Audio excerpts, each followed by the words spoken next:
A 10-year-old girl gets married for the first time. Her father-in-law immediately demands she bear children. Two minors are forcibly locked in the bridal chamber. For her first time, the protagonist Elisa is nearly scared to death. Thinking back 7 years ago, a woman due to a car accident transmigrated into a novel's cannon fodder character. Elisa is now the mother of the antagonist's male supporting character. In her childhood, the original character in the novel lost her parents early. She grew up in the Duke's house without any warmth. Due to extreme lack of love, she clung to her husband like a leech. She might have been truly annoying and was finally killed by her husband with a single sword stroke. Elisa doesn't want to die so tragically, with 10 years left before her demise. She just needs to change her fate before then. At her first meeting with the Duke, he immediately wants her as a daughter-in-law, implying she's useless throughout. He also looks down on women immensely. Aren't men more carefree than women? They carouse outside under the guise of work. When they return home, all they do is shout and yell. In the end, they take all the credit as if it's their right. While she's silently fuming, the Duke taps the contract on the table. Sign here. Looking at the marriage contract before her,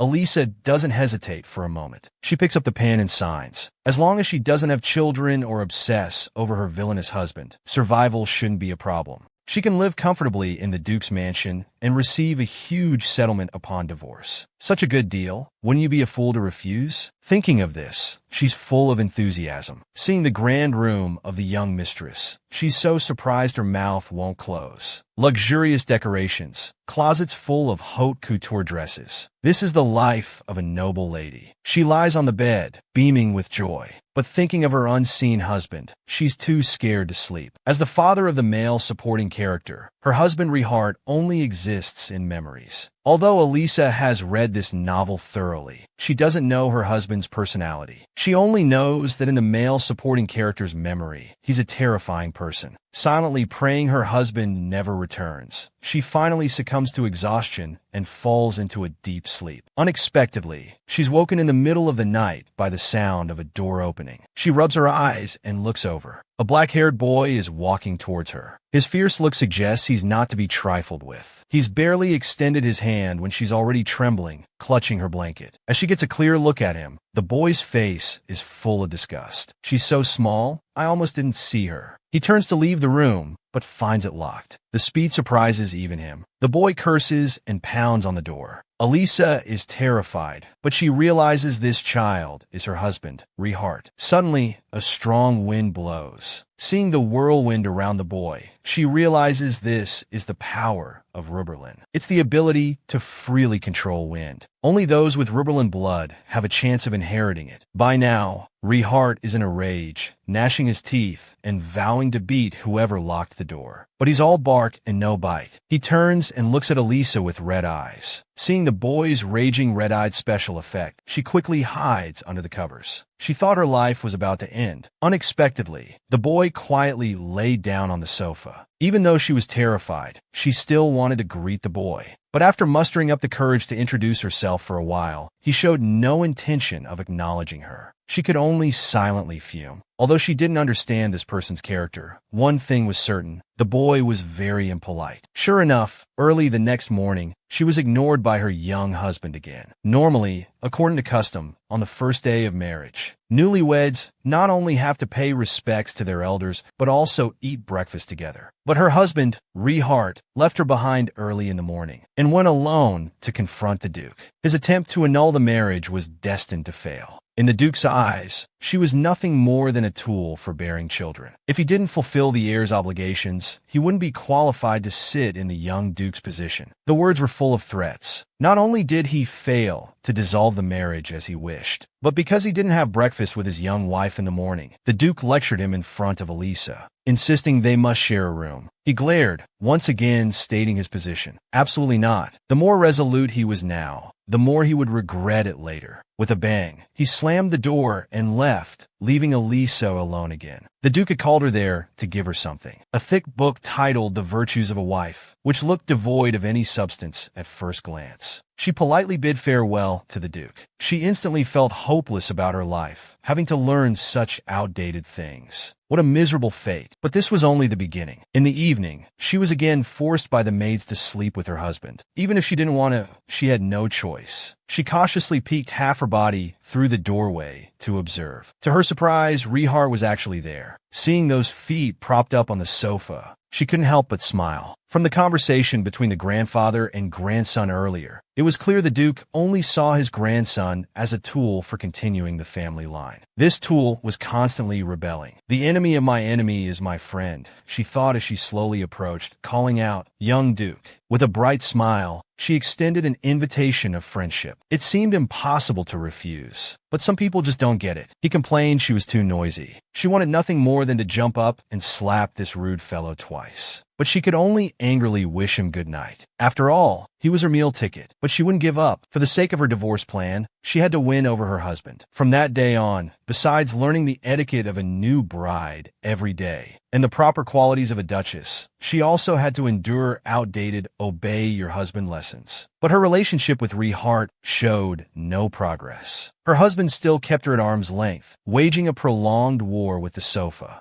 This couldn't go on. She sighed deeply. "You can sleep on the bed with me. I won't eat you." Rehart glared with one eye. She had only said half of her touching speech when, before she could be surprised, he quickly extended his small hand. "Come on, I'll just hold your hand while we sleep." Elisa, in an attempt to bridge the gap between them, resorted to using such childish words. Unexpectedly, this made her young husband despise her even more. Neither her performance of holding the ball, nor her sincere care during the day, was seen by her husband as anything but seduction, or even as the Duke's lackey. She was instantly petrified. No matter how she tried to explain, he simply wouldn't believe her. She knew his relationship with his grandfather, the Duke, was poor, but she hadn't realized it was this bad. It's worth noting that not long ago, he had become a homeless orphan. The Duke had brought him back to be his grandson-in-law. Unexpectedly, her explanation only further confirmed Rehart's thoughts, because people who've done wrong always bring up family history first. Elisa was dumbfounded. Had this child been deceived his entire life? The reason he agreed to marry was so that he, as an orphan, could have a better life. She didn't expect this child to be so stubborn, insisting she was acting on the Duke's orders. It was impossible to communicate. Since kindness didn't work, she decided to let facts speak for themselves. She remembered from the original novel, at the founding of the empire, there were 4 families, each with the ability to control fire, wind, water, and earth. They debated who should become emperor. The Lublin and Callow families, who controlled wind and fire, both wanted the throne. The Callow family was successfully elected. To prevent tyranny, the Lublin family was meant to act as a check on the royal family. But as time passed, the oath was forgotten. The now powerful royal family attempted to absorb the Lublin clan's abilities. Marriage became the best excuse. If Rehart didn't want to marry the princess, someone else would have to take his place. Elisa, hand on her heart, said she didn't want to have children or the position of the Duke's daughter-in-law. Once she came of age, she would leave. But before leaving, she needed her husband to act along with her. Rehart had thought his little wife was naive, but he didn't expect her to understand so much. While agreeing to the deal, he didn't forget to emphasize his little wife's promise to leave. That Sundra attitude of his was bound to backfire later. Unexpectedly, in the middle of the night, the blanket behind him suddenly became soft and warm. At first, he quite enjoyed it, but he quickly realized something was wrong. He abruptly opened his eyes. His wife had completely embraced him. He was startled like a little wild cat. Wasn't she only supposed to hold his hand? How did she end up clinging to him? Haha. It didn't matter that the pillow had fallen to the floor. What mattered was that he had been pushed to the edge of the bed. He was so angry he wanted to yell. But the coldness of his body left him with nowhere to vent his anger. He extended his paw,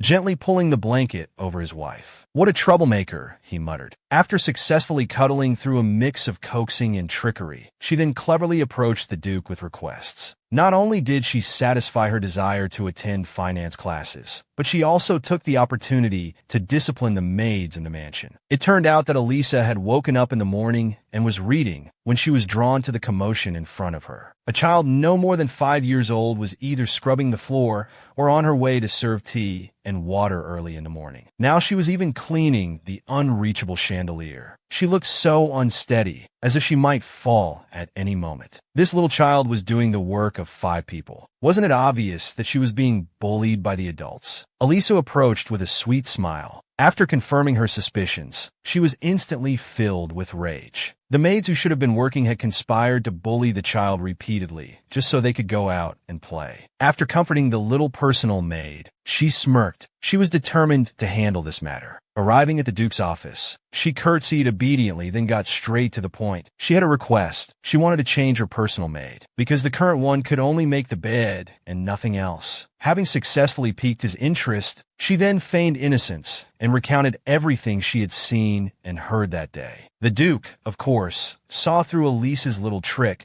but still ordered an investigation into the truth. After all, in a situation with no other options, he wouldn't easily discard this card. Elisa had seized upon this very point, successfully driving away the lazy maids. From then on, she endlessly exploited the Duke's reluctance to satisfy her own whims. As long as it wasn't a major issue, nothing was a problem. But on the matter of a girl studying finance, the Duke remained steadfastly opposed. She had no choice but to use her trump card. She expressed that she only wanted to use the time during her husband's classes to grow closer to him. Anything beneficial to producing a grandson. How could the Duke refuse? Elisa was full of confidence. She wanted to try every path to wealth. Full of vigor, she pushed open the classroom door. Rehart looked at her with disdain. "What are you doing here?" Hearing that his little wife wanted to help share his workload, he said he was gratified, but his face was full of contempt. A cough sounded from behind. The white-bearded teacher had arrived. After lecturing for just a few minutes, he assigned Elisa a small classroom task. She was to try using the abacus to calculate a few numbers. She could manage simple two-digit numbers, but with complex three-digit numbers, Elisa was clearly struggling. After all, the Chinese abacus couldn't be mastered in just 1 or 2 lessons. Fortunately, her rogue husband suddenly had a change of heart, patiently teaching her the correct operation hands-on. Their teacher clapped and praised them repeatedly. Seeing his little wife quietly say thank you to Rehart, he was initially unmoved, but his little wife's subsequent smile was so adorable. It struck his soul while melting his heart. It wasn't until his little wife reminded him that he realized his hand was still touching hers. Suddenly, like a startled wild kitten, his face turned as red as a baboon's bottom. He tried to self-hypnotize that this wasn't help, just reviewing lessons. But no sooner had he said it than he contradicted himself. His eyes couldn't help but glance over again and again. Now that class was over, he pretended not to know her. His little wife enthusiastically invited him to go out and play, kindly wanted to buy him the cookies he drooled over. Not only did he not appreciate it, he even mocked that those were things only children like. After making her so angry her face turned red and neck swelled, he returned to his room to read. But the sound of thunder from outside disturbed his peace of mind. Thinking of the monsters that frequently appeared in spring, continuing to read was impossible. "What a troublemaker," he muttered, though his words were harsh. His hand still reached for the cloak. Stepping onto the windowsill, he transformed into a bat-like superhero and soared into the wind. Meanwhile, his little wife, whom he was worried about, was now chatting and laughing with her personal maid, Annie. Having bought the cookies she'd been dreaming of, Elisa couldn't be happier. She was even planning to open a pastry shop after the divorce. But before her dream could come true, disaster struck.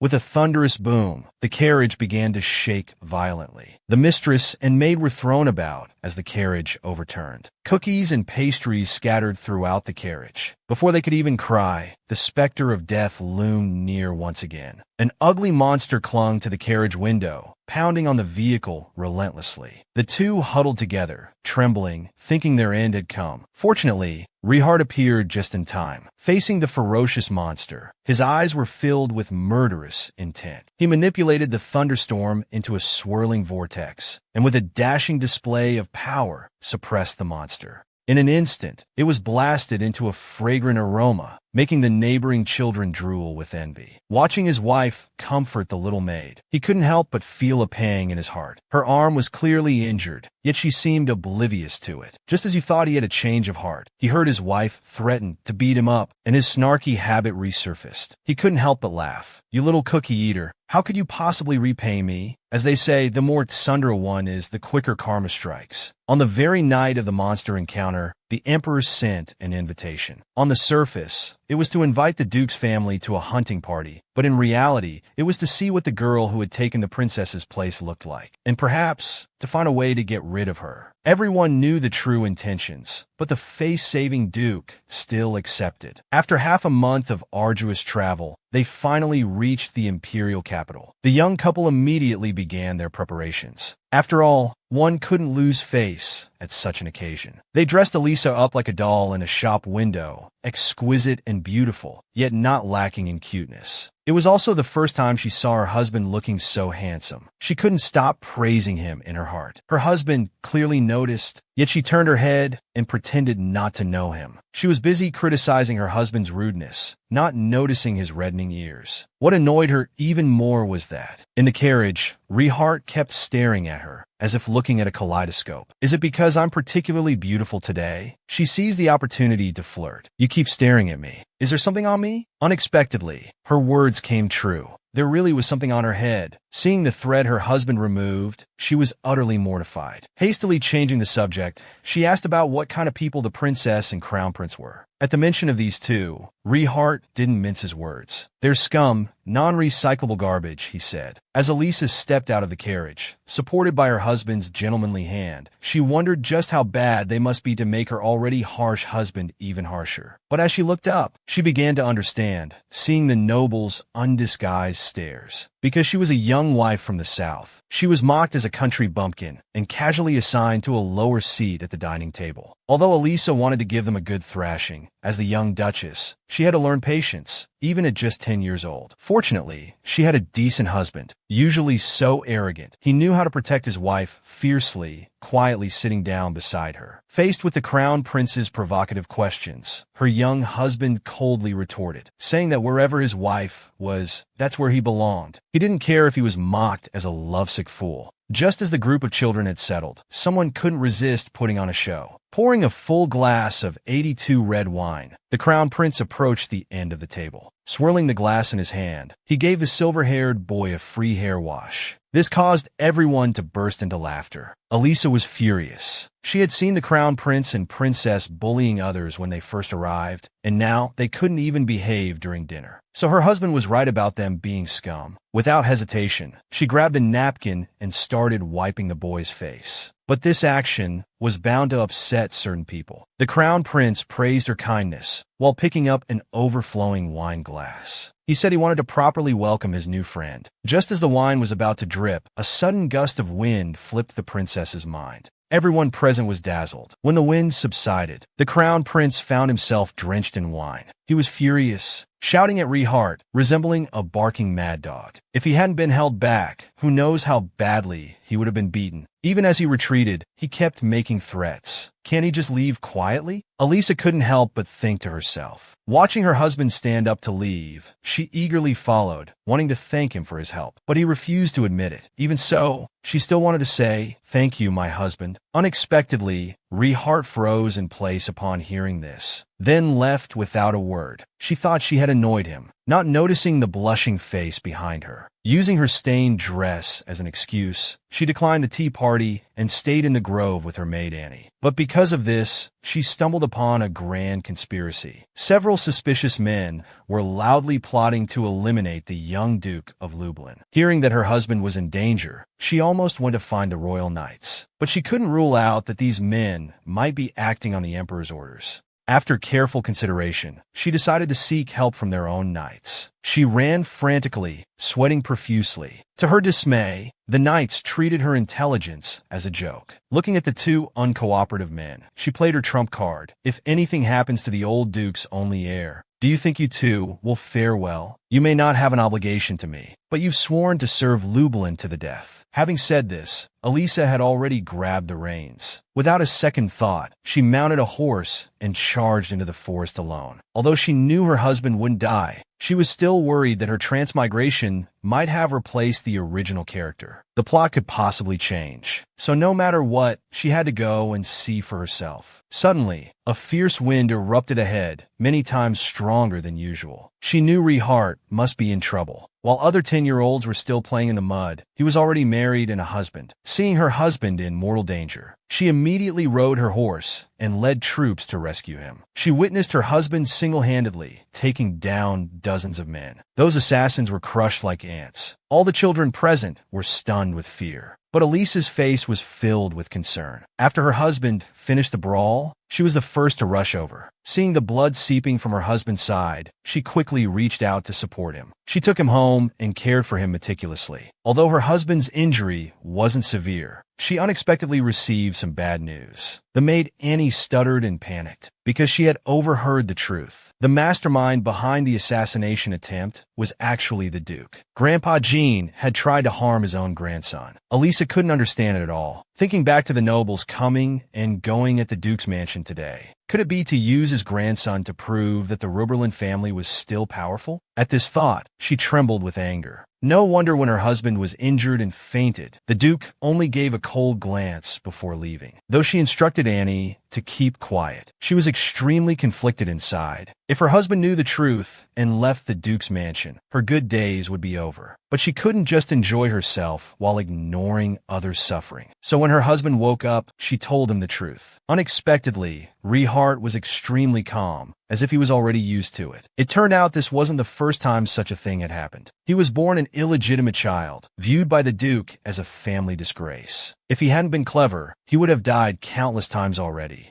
And the reason he finally became the heir was a car accident a year ago that took away the Duke's only son and daughter-in-law. He was brought back because of this, treated as a tool for producing children. So he wanted revenge, to personally end this family's lineage. Learning of her husband's tragic past, Elisa was both surprised and heartbroken. This child had endured so much pain. She suddenly understood the death of the original character in the novel. After all, being manipulated into having a child, Rehart would certainly find it hard to accept. She held her husband's hand. "I'm willing to stand by your side at any time." She was like a warm little sun, warming the broken heart of the tragic young boy. Rehart was instantly won over. But their private world didn't last long before. An uninvited guest arrived, the one they had helped at the banquet. Seeing his young wife dressed so beautifully and smiling so happily, when she had just said she would stand by his side, but now was meeting another man alone, leaving him, the patient, in bed, he was so angry that his wound didn't even hurt anymore. He got out of bed and walked nimbly, roaring as he came to his young wife's side. He was not all polite to the guest, feeling his wife's glaring eyes. He actually pretended to be dizzy. Elisa had no choice but to ask him to leave, offering to escort him back to his room herself. Seeing him jealous was simply hilarious. But the other party came prepared. He quickly handed over his invitation, hoping to see Elisa at the banquet. This angered him so much his mouth nearly puckered up to his forehead. Before going to sleep that night, he indirectly suggested his wife shouldn't get too close to that person. But his unreasonable dislike only resulted in a lecture from his wife. She even brought up that scumbag crown prince. He felt somewhat implicated. He became anxious. "You said you'd stand by my side." Seeing his wife's feigned ignorance, he was utterly speechless, as if saying, "How could you do this?" He buried his head in the blanket, ignoring even his wife's good-night wishes. But when the night grew quiet, he poked her cheek again. "You should only care about me." His possessiveness was unparalleled. However, the next day he started acting aloof again, sitting in the carriage without saying a word. Elisa was a bit puzzled beside him. Her husband was so reluctant last night, she thought he wouldn't go. It must be because he's shy. Thinking this way, he seemed quite adorable. Moreover, her husband was a bit different today. When he got out of the carriage, he even took the initiative to reach out his hand, saying he wanted to hold hers as they walked. The person who always gave her the cold shoulder had suddenly become so considerate. Although it felt a bit unfamiliar, it was reassuring. She was very pleased. As soon as the family of three entered, they attracted everyone's gaze and praise. It was a complete opposite of the previous royal banquet. But faced with such enthusiastic goodwill, Elisa couldn't feel happy. That was the result of the Duke's scheme for his grandson. After meeting the Count,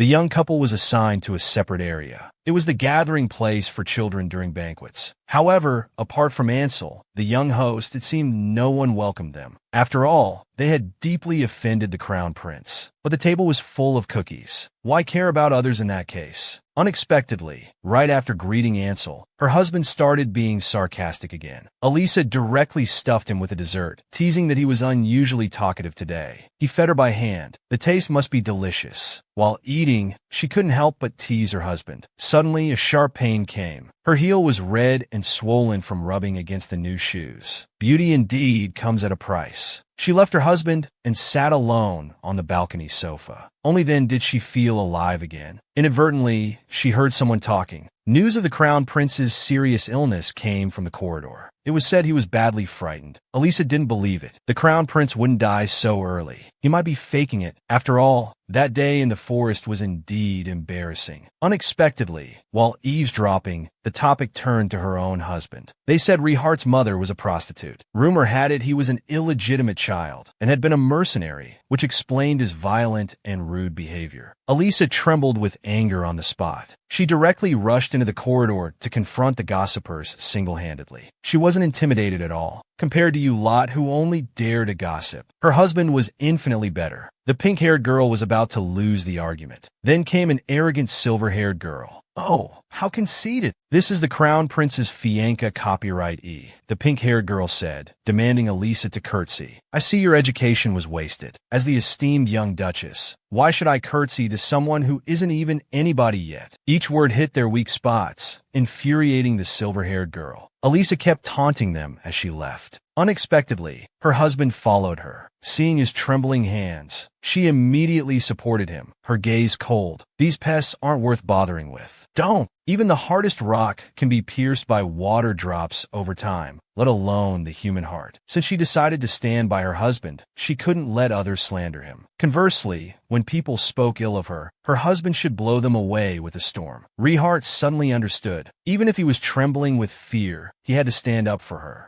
So that's what she meant. Remembering his wife's limping foot, he immediately crouched down. Elisa was surprised by her husband's attentiveness. Although it felt a bit awkward, it was warmer than she had imagined. A group of shirtless, sweaty men made the 10-year-old wife drool. Her eyes were about to fall out. Unexpectedly, her husband appeared behind her. Elisa was so startled she almost jumped out of her skin. Faced with her husband's confusion, she laughed it off, praising how handsome the training knights were. She even said she wanted to learn swordsmanship. Actually, she mainly wanted to practice with the muscular brothers. To her surprise, what she said casually was taken seriously. He even volunteered to teach her personally. She had to give her husband a thumbs up, saying, "You're amazing." But now she was in trouble. She had no real interest in learning swordsmanship. She quickly made some polite excuses and fled the scene. Watching his retreating figure, Rehart's jealousy flared up again. What's so handsome about them? The next day, the handsome unfortunate appeared. Thompson, who had only been at the Duke's mansion for a year, usually worked diligently and lived quite well. But he didn't know how he had offended the young Duke. Last night, in the middle of the night, he was suddenly summoned and told they would spar today. But Rehart had been staring at the upper floor for 2 hours. This didn't look like sparring at all. Until that figure appeared, he beckoned with his finger. Immediately, he raised his sword and charged forward. Then, with a dashing pose, he defeated his opponent in 2 or 3 moves. Surely this would dazzle his wife. But when he turned his head again, there was no one at the window upstairs. That night, after washing up, he hesitantly asked his wife what she had been doing. Hearing that she had watched him spar, he was overjoyed inside. But he pretended not to know, acting serious. However, he couldn't keep up the act for even 3 seconds. His wife suddenly pulled him close, breaking his facade. She examined him carefully, worried that the sparring might have reopened his wounds from the past few days. As she spoke, she started lifting his clothes. He broke out in a cold sweat, quickly changing the subject to a map nearby.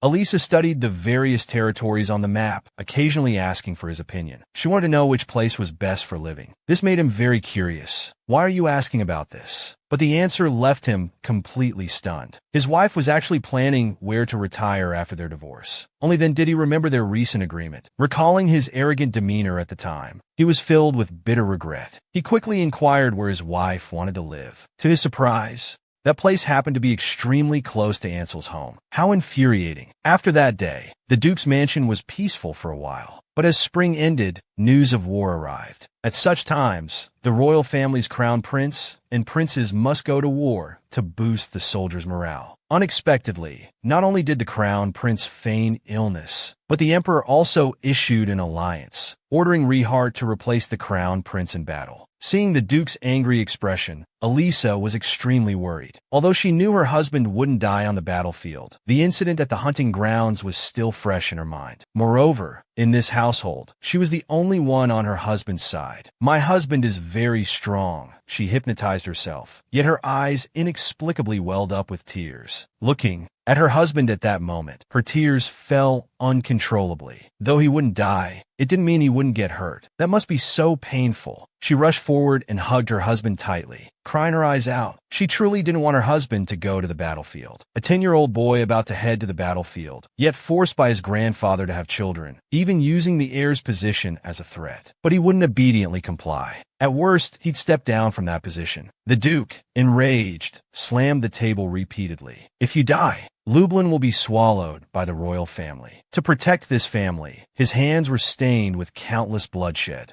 To hand it over to others was unthinkable. Seeing the Duke's frantic state, Rehart couldn't help but find it ironic. Rather than his own grandson's survival, this man feared more the family's decline. But Lublin must be destroyed by his hand, so he would definitely return alive. Children were really unnecessary. Unexpectedly, before he could finish his words of defiance, his wife beside him agreed. Earlier, when she heard the news of her husband going to war, her eyes had swollen like little light bulbs from crying. Rather than wasting time here with the Duke, it was better to spend more time with her husband. Compared to the first time they were locked in a room, this time the two were noticeably more harmonious. Just as Rehart was about to say something, Elisa covered his mouth. Holding her husband's hand, she said, "The first time should be given to the one you love, not dictated by someone else's will." She then reassured her husband, saying she had already bribed the maid who would come to check tomorrow, and Annie would also help. Deceiving the Duke wouldn't be a problem. After all, whether it's the first night or the first kiss, it should be shared with the one you love to be truly happy. Seeing her gentle expression, Rehart froze in place. Love was too unfamiliar to him. Having lost his mother at a young age, sold by his uncle, and then abandoned by his good father, he had even nearly died at the hands of his own grandfather. His life could be described as nothing but darkness. Adorable Elisa was like a beam of light, suddenly illuminating his world. Not only would she worry about him, but she would also argue with others to defend him. She would even shed tears for him. Although he still didn't understand what love was, he could now be certain of one thing. He didn't want to lose the only person who belonged to him. The emperor soon set the date for the military campaign. On the surface, it was because the enemy forces were fierce, but in reality, it was to send Rehart to his death sooner. So before the campaign, he went to the forest every day to fight monsters. Each time he returned, he was covered in wounds. Elisa was both heartbroken and angry. Regardless of whether he agreed or not, she would open his clothes and apply medicine. This made Rehart feel extremely embarrassed. To ensure he could return alive, he trained desperately every day. Even his subordinate Thompson suffered along with him. But exhausting oneself before a campaign wasn't a good idea. Besides, the last moments should be spent with the most important person. After all, who knew when they would meet again? This was originally meant to be a persuasive argument, but unexpectedly, Rehart took it to heart. Remembering his wife asking him to come home early last night, he rushed back without a second thought. To his surprise, as he entered, he woke up Elisa, who had fallen asleep waiting for him. She hurriedly tried to celebrate his birthday, but he didn't even know which day his birthday was. Looking at the birthday wishes on the card, she thought he would be angry. Unexpectedly, he smiled and even took a day off to take his wife on a date. This made Elisa overjoyed. However, in the middle of the night, the original female lead suddenly appeared. Rehart had clearly made plans with her. It was too much. Her 10-year-old husband was going to the battlefield tomorrow.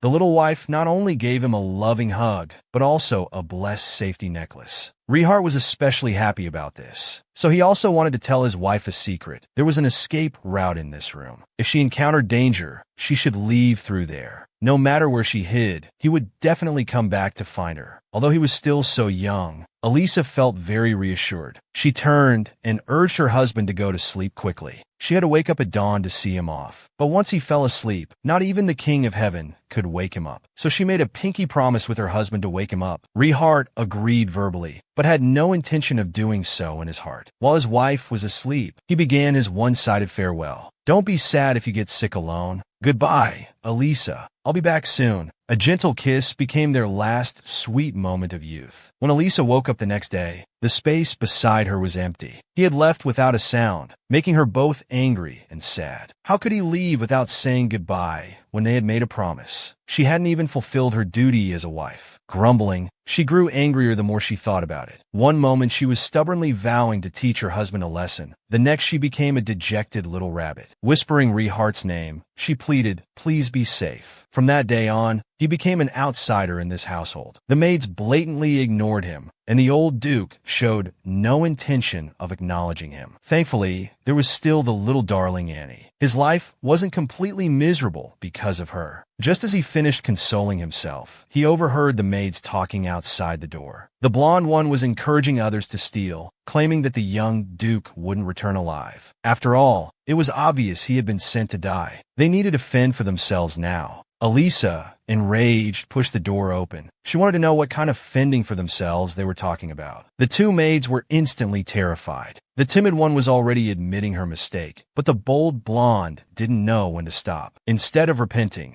she challenged Elisa to her face, talking about the young Duke's death and the family's downfall. How dare she say such things? Elisa's face darkened, her eyes cold. She immediately expelled the blonde from the Duke's mansion. She also warned Levy, saying that if anyone dared to act recklessly again, they shouldn't blame her for being merciless. In the blink of an eye, a month had passed. Everyone was saying that Rehart would lose the battle. Although she had great faith in her husband's abilities, she couldn't help but feel anxious. Just as she was trying to reassure herself, Annie brought good news. The young Duke had won the first battle. She stood up in surprise. As expected of my husband, she thought, finally feeling the weight lift from her heart. But some people wouldn't be as happy as her. She confirmed the Emperor's birthday with Annie. A brilliant idea suddenly came to her mind. Those detestable people, it was time for them to bleed a little. Her 10-year-old husband was suffering on the battlefield, while the crown prince was enjoying banquets at home. How could the young wife tolerate this? The moment the grandfather and daughter-in-law entered, the show she had prepared was about to begin. Elisa wore a polite fake smile, her eyes locked firmly on someone in front of her. The crown prince still thought today was his day to shine. But the adults couldn't stop talking about how the young Duke, barely in his teens, had already accomplished great feats for the empire. What a talent indeed. Hearing this, the children seized the opportunity to flatter the royal family. Duke Zhongshao's victory is thanks to your majesty's keen eye for talent. Don't you agree? But it was clear that this time, the flattery missed the mark. The crown prince awkwardly agreed. Inside, he was seething. If it weren't for his father making him feign illness and giving his chance to go to war to Rehart, he might have won the battle by now. He wouldn't be the subject of these comparisons. As he gritted his teeth in anger, he suddenly heard laughter behind him. Turning his head, he saw Elisa chatting and laughing with two nobles. "Well, if it isn't the young Duchess," the crown prince said, leading his group of followers, intending to cause trouble. But Elisa not only looked radiant, her smile was also incredibly beautiful. Hearing the young Duchess inquire about his health, he actually felt a bit embarrassed. He said something about it being his father's birthday, and how he couldn't be absent as a son. Elisa hesitated, her face full of concern. The crown prince is so filial. How could there be rumors that you were afraid of going to war, so you pretended to be ill? Seeing the crown prince's expression when she hit the mark, Elisa acted coy, her words and manner suggesting she didn't believe it was true. Hearing the crown prince's repeated denials, she said, "I must have heard wrong." Faced with the sweet little rabbit's sugar-coated cannon fire, the crown prince took the bait immediately. He announced on the spot that he would join the volunteer army this time. That arrogant look, he didn't even know what a foolish decision he had made, and Elisa would soon let him know. The Duke presented a luminous stone worth 200 million. He brought him along to offer birthday wishes to the Emperor. The Emperor pretended to be polite. How could he accept something so valuable? Before the Duke could speak, Elisa rushed to flatter the Emperor's grace.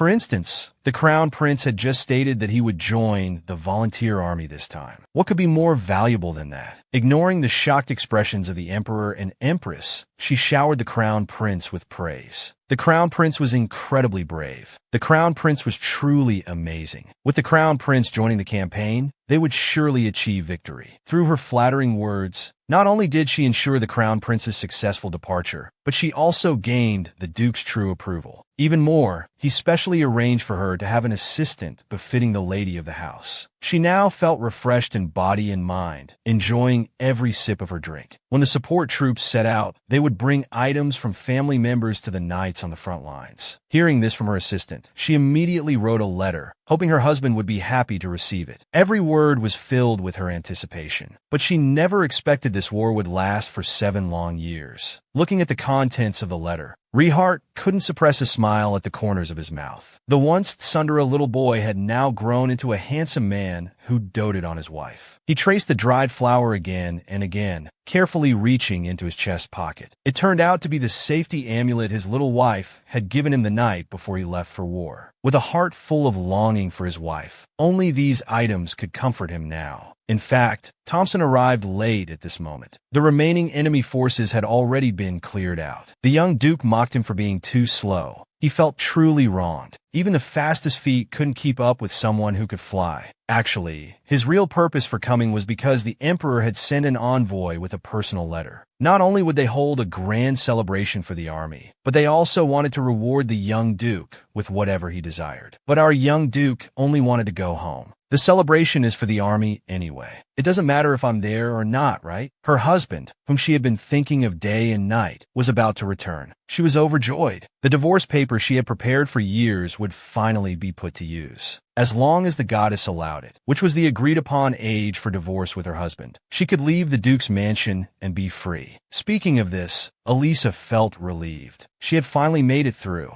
Saying goodbye in advance, she felt both happy and a little sad. In the quiet of the night, she flipped through the letters her husband had sent over the years. His personality was still as awkward as before. She just wondered if he had grown up ugly. Suddenly, a gust of wind came from the balcony. She stood up in surprise. This wind was so familiar. In the blink of an eye, Rehart indeed appeared on the balcony. Long time no see, Elisa. His white shirt made him look particularly handsome. It felt like a dream. Elisa's heart was pounding nonstop. She wondered why he had come back so early. The news she received in the morning said it would be a few days later. "Because I missed you," he said as he took her hand. She was at a loss, thinking he meant he missed his hometown. Yet she inexplicably blushed to the tips of her ears. Rehart couldn't help but smile, his eyes filled with affection. When his wife asked if he wanted to take a bath, he replied, "I've already bathed." He took his wife's hand and placed it on his cheek. "Do you want to feel?" His action startled his wife. He wasn't like this when they were young. Worried he might not sleep comfortably, she volunteered to sleep on the sofa. He poked her forehead. "Who said they wouldn't eat me up? So it should be fine if we sleep together, right?" His teasing made his wife laugh. "All right, let's sleep together then." But he didn't expect his wife to fall asleep so quickly. Even her sleeping posture became proper. She no longer suddenly hugged others. He could only kiss her beautiful hair. It was truly a pity. Yes, they had been apart for a full 7 years. He had grown up. Elisa had also progressed from a young wife with no foundation to becoming the Lord. The northern region faced food shortages in winter, but fortunately, it was rich in high-quality iron ore. He had the people who lost their jobs due to drought help blacksmiths make farming tools. Then they exchanged these tools for food from the south. This solved the territory's heating problem and allowed them to earn gold by selling tools and weapons. The old minister's present all admired and appreciated him. It was clear that such incidents were not uncommon in these 7 years. As the territory's population grew and their power increased, the emperor, who was already wary of Lublin, became even more restless recently. Initially, because he feared Rehart's strength, he brought in the strategist Reimer. He wanted a method that was both reasonable and lethal. It was this sharp-tongued, bearded man who suggested using the 4 great families' alliance. They had the crown prince pretend to be bedridden, making Rehart replace the crown prince on the battlefield. Later, when the Duke became bedridden, Elisa took over the lordship duties, changing the management style. He didn't take it seriously at first. Now Lublin territory had money and troops. He didn't expect this young girl to be so capable. Now the young Duke was about to return. But don't worry, he would eliminate Elisa before that. Married for 7 years, meeting for the first time, she thought it was a dream. In her dream, her husband was handsome with a great body. Even his flirting felt so real. But the young Duke was still on his way back to the city. The maid's words made Elisa even more confused. The butler brought news of her husband's return. Then let's depart. Open the city gates. The trumpets sounded. The victorious knights entered the city, following the young Duke. After 7 years, her husband finally returned. Something seemed off. Why did her husband look so much like the one in her dream? As the distance grew shorter, she had a bad feeling. Good morning, Elisa. Indeed, last night wasn't a dream. He even chuckled. Before she could say a word, Rehart was called away by the Duke. The Duke seemed seriously ill, yet he was obsessed with having an heir. See, since you don't like the GI girls we sent, then hurry and have a child with your wife. It was absolutely ridiculous. Rehart was so angry his teeth itched. He didn't bother listening to such useless talk.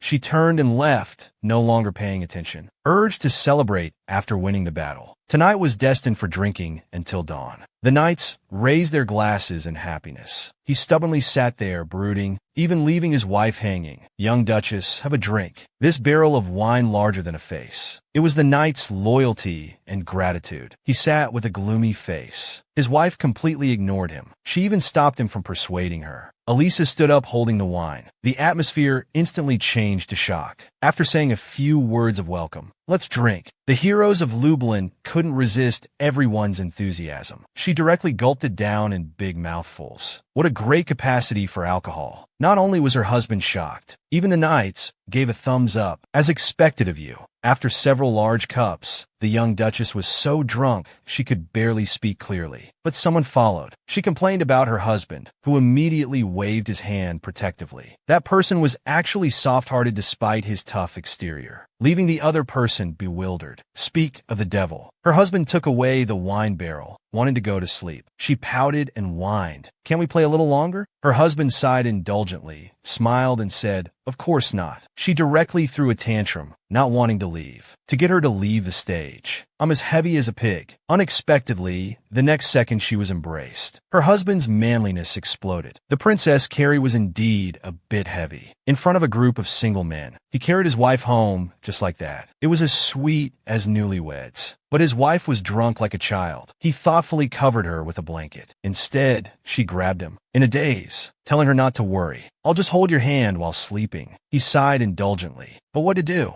Now just holding hands probably won't be enough. The young couple's first meeting in 7 years. His wife was unexpectedly drunk and unconscious, waking up disheveled, recalling last night's drunken antics. Elisa was stunned. She had never been so embarrassed in her life. What would her husband think if he saw? Suddenly the door creaked. She pulled up the covers again, thinking she should quickly pretend to be asleep, but her eyes couldn't help peeking. Her husband was wearing pajamas, exposing his chest muscles. His body was really amazing. Even the water droplets on his face that hadn't been wiped off were so sexy. She suddenly felt hot. Elisa was about to die of embarrassment, inwardly criticizing her husband for being too casual. But her eyes seemed to never leave him. In the blink of an eye, her husband had already changed into clothes and was walking towards the bed. She closed her eyes tightly, her heart pounding nonstop. This kind of emotionless acting. How could it escape her husband's sharp eyes? How long are you going to pretend to be asleep? Well, she had no choice but to get up reluctantly, still wanting to quibble about something. But her husband handed over a hangover cure. As she took the cup, she probed, did I do anything excessive last night? About that, it's hard to say. Her husband smiled meaningfully. Angered, she felt both embarrassed and furious. Could it be that she really did something last night? It left her out of sorts for the entire day. The headache was bad enough. The hangover cure her husband gave was more bitter than Coptis. She never wanted to drink alcohol again. At this moment, a commotion came from outside the window. She went to the balcony. It turned out to be Rehart. A man truly looks handsome when he's working seriously. Whose husband is this, really? Rehart hadn't just grown up well, but he seemed to have become much gentler too. As she admired his good looks, she muttered husband to herself. Perhaps hearing her, he suddenly looked up. She instinctively hid herself. She couldn't understand why. Isn't it obvious? It's because of love. She just hadn't realized it herself yet. The butler came to find her, saying the Duke wanted to see her. She didn't need to think twice. The Duke was pressuring for an heir again. If they dared to try any tricks behind his back, he would expose her true identity as Rehart's sister. Just imagining that scene, Elisa felt terrified. So this time, she really compromised. Wearing a sheer nightgown, she endured her discomfort, constantly reassuring herself it would be fine. After all, her husband wasn't the type to force himself on others. But in the original story, Rehart's son was conceived around this time. But before she was ready, her husband appeared behind her. Seeing his angry face, she desperately tried to explain, fearing she might be sent away at any moment. Unexpectedly, her husband draped a blanket over her. Not only did he speak words of concern, but he also told her not to mind the Duke's words. After doing all this, her husband turned to leave. She wanted to say something more, but he was gone in a flash. She knew her husband did this for her sake. So for everyone's happiness, she had to get divorced as soon as possible. To preserve their 10th first night, the young man only returned to the room late at night. Unexpectedly, tonight he was caught red-handed by his wife. She even wanted to sleep separately. She panicked, wondering why Elise's nose suddenly turned red. She thought her husband left because he felt uncomfortable being with her. I'm not. Then why do you go out when it gets dark? Rehart felt a bit embarrassed. He stammered a lie about liking to take walks. In truth, he was afraid he couldn't control himself. Every night when he returned to see his wife sleeping, he felt so happy. He didn't want to give up the chance to sleep beside her, but he just couldn't say it out loud. Fortunately, his wife was very interested in his walks. Walking in the sky, what does that feel like? Want to try it? Elisa was full of anticipation. Putting on a windproof cloak, she took her husband's hand, but she was still a bit worried. What if she fell? As long as you hold on to me, you won't fall. She awkwardly hugged him. Rehart's lips curled into a triumphant smile.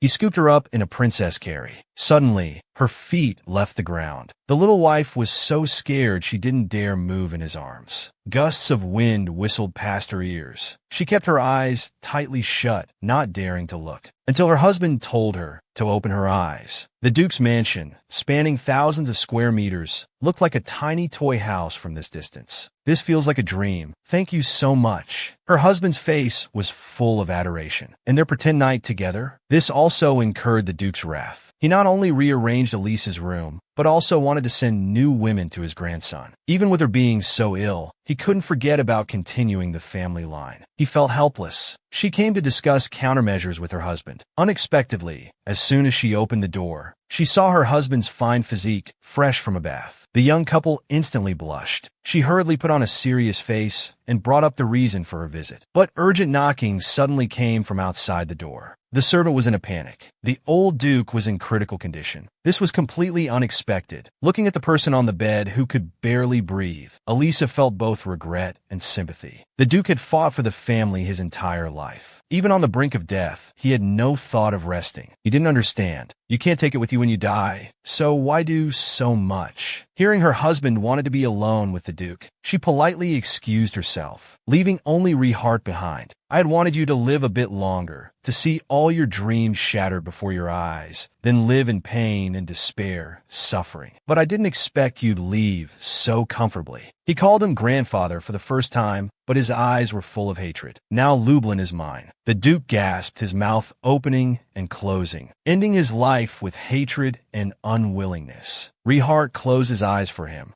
Please make sure to watch me from hell. Meanwhile, outside the Duke's city, a wounded little boy looked back at the trembling. In a place where monsters never appeared before, why had it become so abnormal? They were clearly a match made in heaven. Yet she was always thinking about divorce. Every day, she worked overtime, teaching her husband and handling affairs, transferring the financial power in her hands. But upon receiving a letter from her friend, saying that the retirement villa she had been building for 5 years was almost complete, Elisa felt somewhat reluctant. Originally, when her husband returned victorious, she should have proposed divorce. Unexpectedly, the Duke suddenly passed away. Her husband, whose emotions were unreadable, made her heart ache for him. But this marriage was ultimately a contract. Although she had been the mistress of the territory for 8 solid years, for her husband's happiness, she must leave. Moreover, her husband had now regained the territory and could handle all matters big and small. It was time to leave. After clearing the room of people, "Rehart, I have something to tell you." But upon seeing his face, she couldn't bring herself to say it. She hesitated and stammered for a long time, just as she finally decided to speak. Usually at this moment, if nothing unexpected happens, something unexpected is about to happen. A knight rushed and panicked. A large number of monsters have been discovered in the western forest, and its destructive power was astonishing. When Rehart heard this, he immediately wanted to go and resolve the situation. Elisa also found it strange. Monsters that shouldn't appear in winter had been showing up frequently lately, even harming residents. Perhaps it wasn't because spring was approaching. Could someone be deliberately manipulating things behind the scenes? Just as she was thinking this, the assistant came to report again. An avalanche had occurred in a mountain village. Although there were reportedly no casualties, when he arrived at the scene, he was still shocked. The entire village was buried in snow. With temperatures at -50 degrees, how could the villagers survive?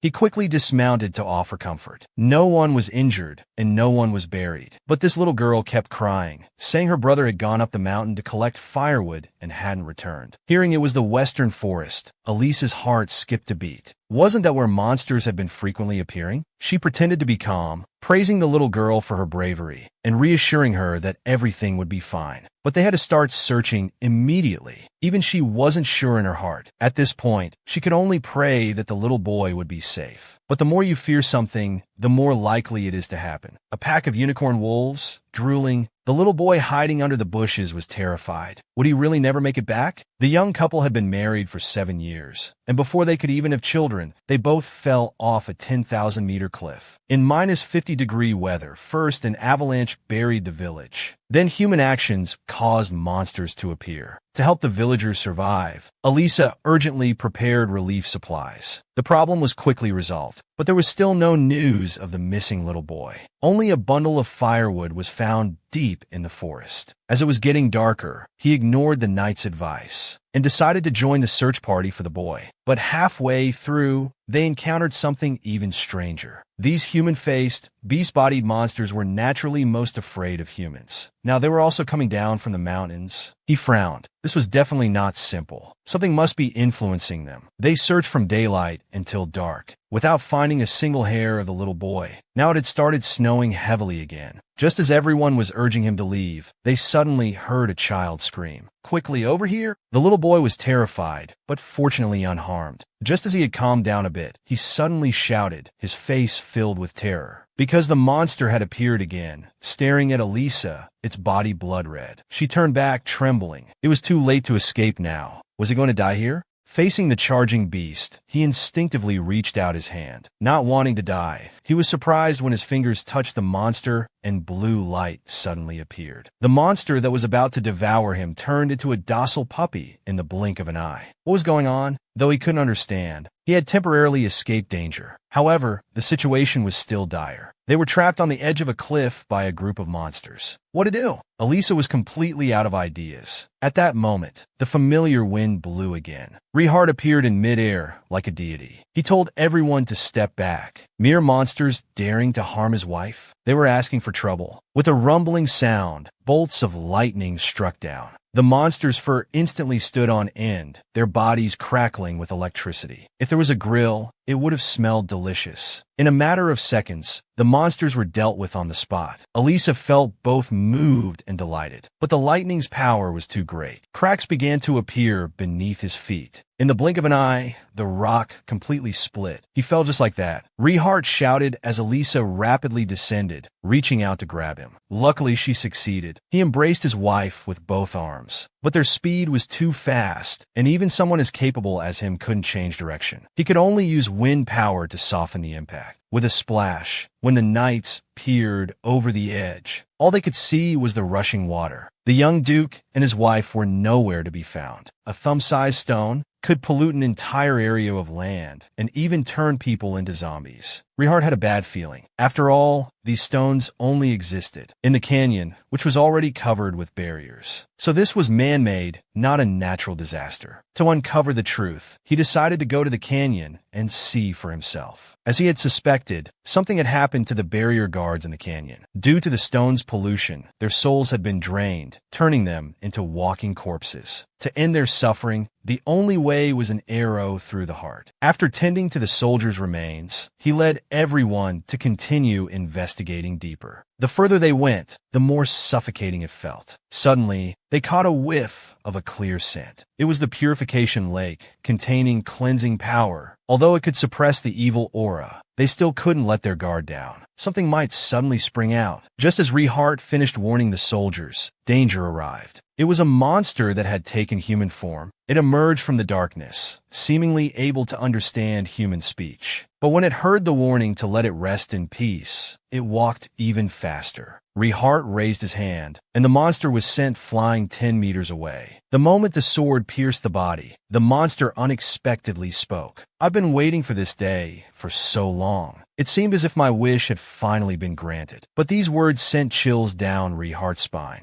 because that monster felt strangely familiar to him. Lost in thought, he failed to notice the black mist floating onto his body. The result was a sharp pain that engulfed his entire body. Meanwhile, Elise's fever had finally subsided. She learned from her maid Annie that the monster appearances these past 2 days were due to demonic activity. Her husband had gone out to investigate because of this. Her intuition told her that the mastermind behind all this was the Emperor. To suppress Lublin, he had even extended his dark hand towards the common people. It was utterly despicable. Despite Annie's reassurances, she was still very worried about her husband. Since his return, she hadn't seen him for several days. Especially after dreaming about the original owner of this body, she became even more uneasy. She feared her husband might become cold towards her. After all, things her husband disliked in the original story had happened. What if he started to hate her? She couldn't even imagine such an outcome. At that moment, a maid came running in panic, shouting, "My lady, something terrible has happened. The Duke has fainted." The young Duke, who wasn't even afraid of death, was brought to tears by his wife. What he thought would be a beautiful night turned out to be just an accident between husband and wife. He even told her to pretend nothing happened. Don't take it to heart. Look how childish he was being. But when she learned he had fainted, Elise's urgency was genuine. Dragging her feverish body, she ran at full speed to see her husband, anxious to know if he was all right. To her surprise, her husband merely glanced at her and walked right past her. He said he had no time now. She felt both disappointed and confused. What was going on? Her husband seemed to be avoiding her.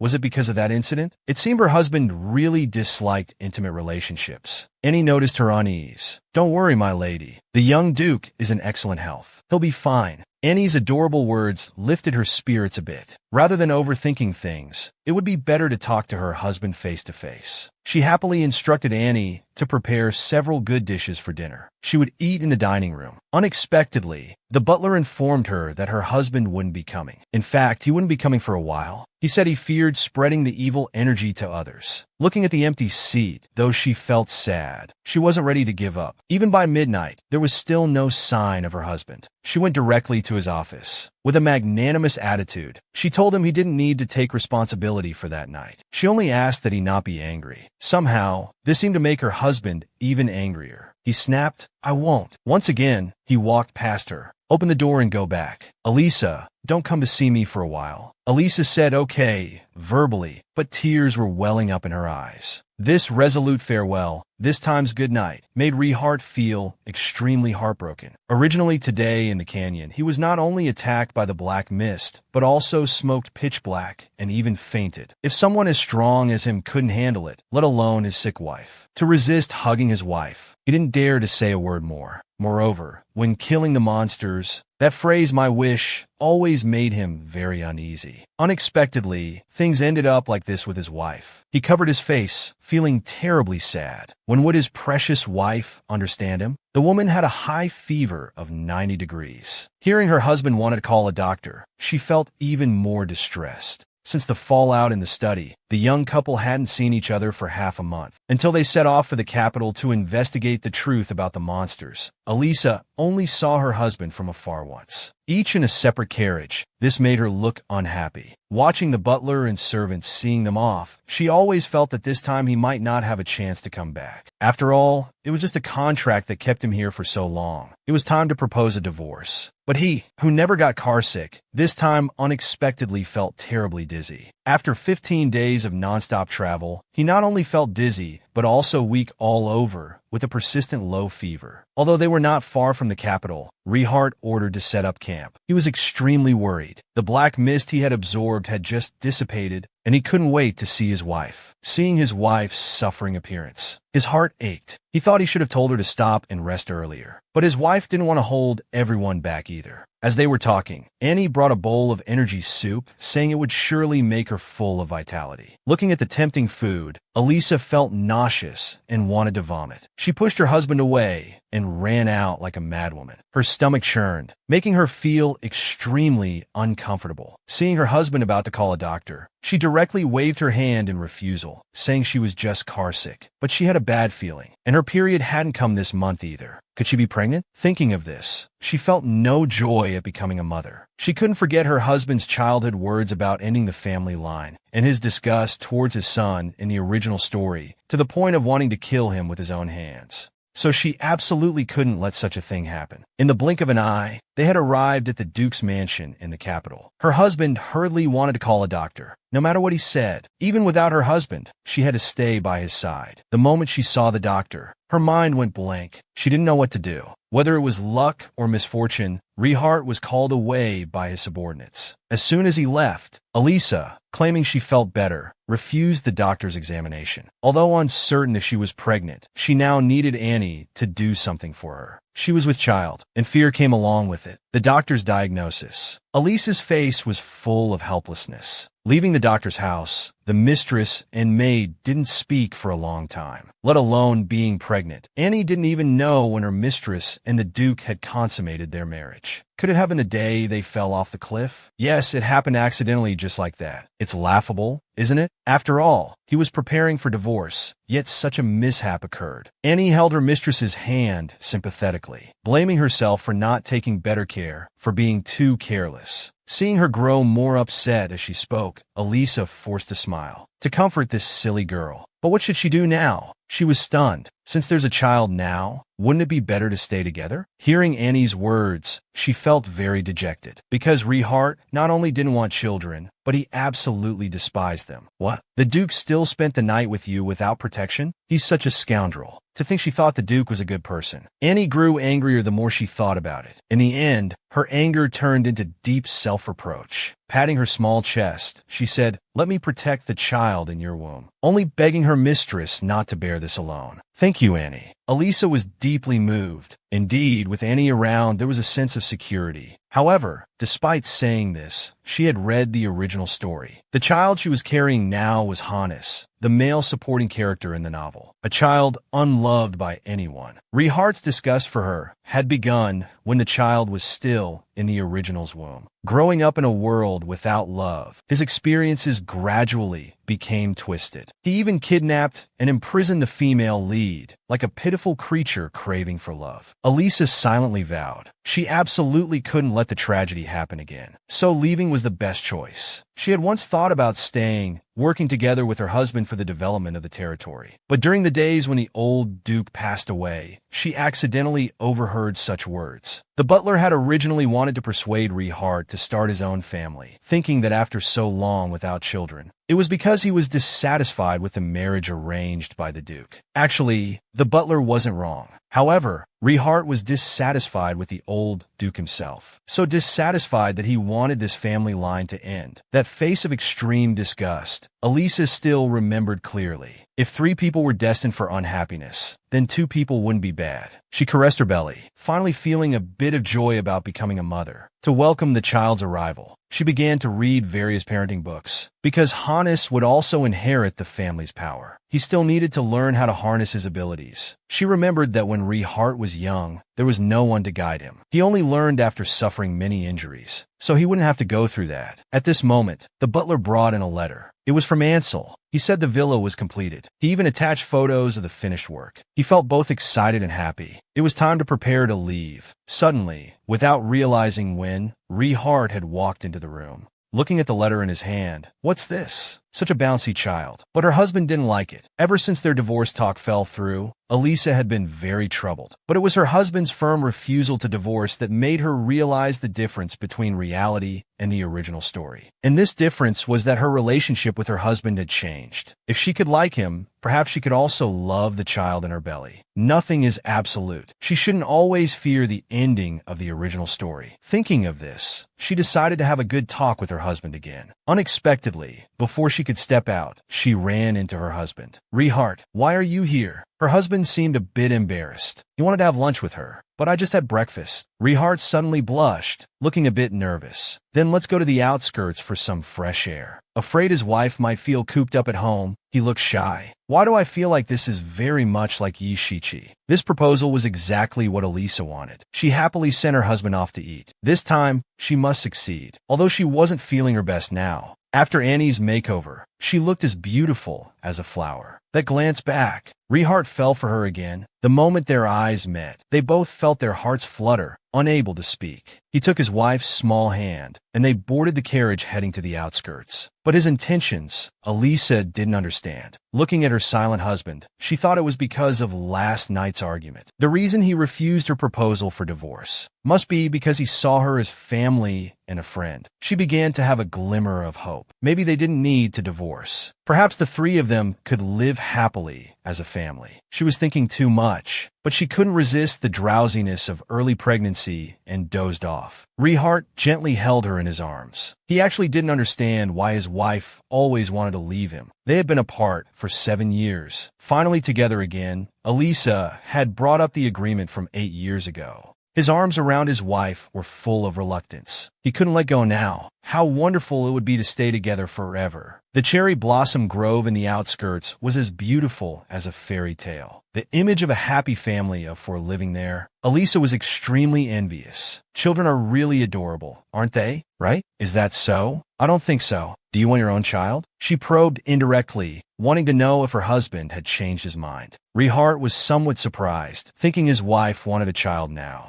Although he intentionally didn't want children because of his grandfather, he didn't dislike them either. He'd heard that pregnancy and childbirth are very painful for women, and his wife's health had been really poor lately. He couldn't be that selfish. They could wait until her health improved, so he could only say against his heart that he hadn't thought about it. But just as he was about to explain why, he was interrupted by Thompson bringing his child. This kid was too mischievous. Elisa, who had just been deeply disappointed, smiled brightly again upon hearing the children's laughter. But she was certain now that her husband truly didn't want children. It was all just her imagination. It seemed that to avoid everyone's unhappiness, she really had no choice but to leave. The young wife was pregnant with a baby, yet he thought she had a terminal illness. The man who usually kept a straight face was now crying like a child. It was really unfair. Elisa's resolve to leave wavered again. When she confirmed that her husband truly didn't want children, she was really sad. But her husband had suffered mental abuse from the old Duke since childhood. His reluctance to have children was understandable. It was wrong of her to place her expectations on someone else. Thinking carefully, she felt this might be a good thing, because she no longer had to worry about futile expectations. If she couldn't divorce smoothly, then she'd run away. Just as she was thinking this, Annie appeared before her with medicine. Taking a little before meals can help ease morning sickness symptoms. Although it varies from person to person, it might not be very effective, but it was already very good. Elisa was very grateful for Annie's thoughtfulness. Unexpectedly, Rehart suddenly appeared. His serious expression was frightening. Had he discovered the truth? Elisa's hand, tightly gripping the medicine bottle, trembled incessantly. "Annie, please leave first." She had already prepared herself. "What illness do you really have?" Faced with her husband's question, she silently withdrew her hand, intending to return to their room to confess everything. Unexpectedly, her husband suddenly pulled her tightly into his arms. Calling her name, Do you plan to die alone in a place without me? I won't let you go. Her husband's voice gradually became low and deep. Only then did Elisa realize her husband had misunderstood. But she hadn't expected him to cry so heartbrokenly. She raised her hand to wipe away the tears from the corners of his eyes. Smiling, she said, "Actually, Annie gave me medicine for gastritis. It's not an incurable disease, so don't worry." But her husband still wanted to take care of her. She had no reason to refuse, so she agreed, saying okay. Thinking that her husband's affairs were complex, he wouldn't stay by her side for too long. Unexpectedly, this stay lasted for half a month, and he slept beside her every day. Looking at her husband's handsome sleeping face, she was extremely worried. As her morning sickness symptoms gradually disappeared, her belly would soon start to grow day by day. If this continued, it would be discovered sooner or later. Gently caressing her husband's face, she hoped her choice would be understood. This silent embrace would be their final farewell. Early the next morning, her husband finally put on his work clothes. Before leaving, he reminded her repeatedly to call the doctor if she felt unwell. Even without an appetite, she should eat on time. He nagged like an old mother hen. Elisa didn't know what to do with him. Seeing her husband about to leave, she got out of bed to see him off. Though she was smiling and chatting, when she heard him say, "I'm leaving," she felt reluctant to part. Hugging her husband tightly, feeling the warmth from his chest, Rehart didn't notice anything unusual. "Don't worry, I'll be back soon." After saying goodbye, she watched her husband leave. Elisa's nose turned red with happiness. She turned and called for Annie, saying they needed to prepare to leave immediately. The pregnant heroine finally ran away with her unborn child, passing through a dark and narrow secret passage.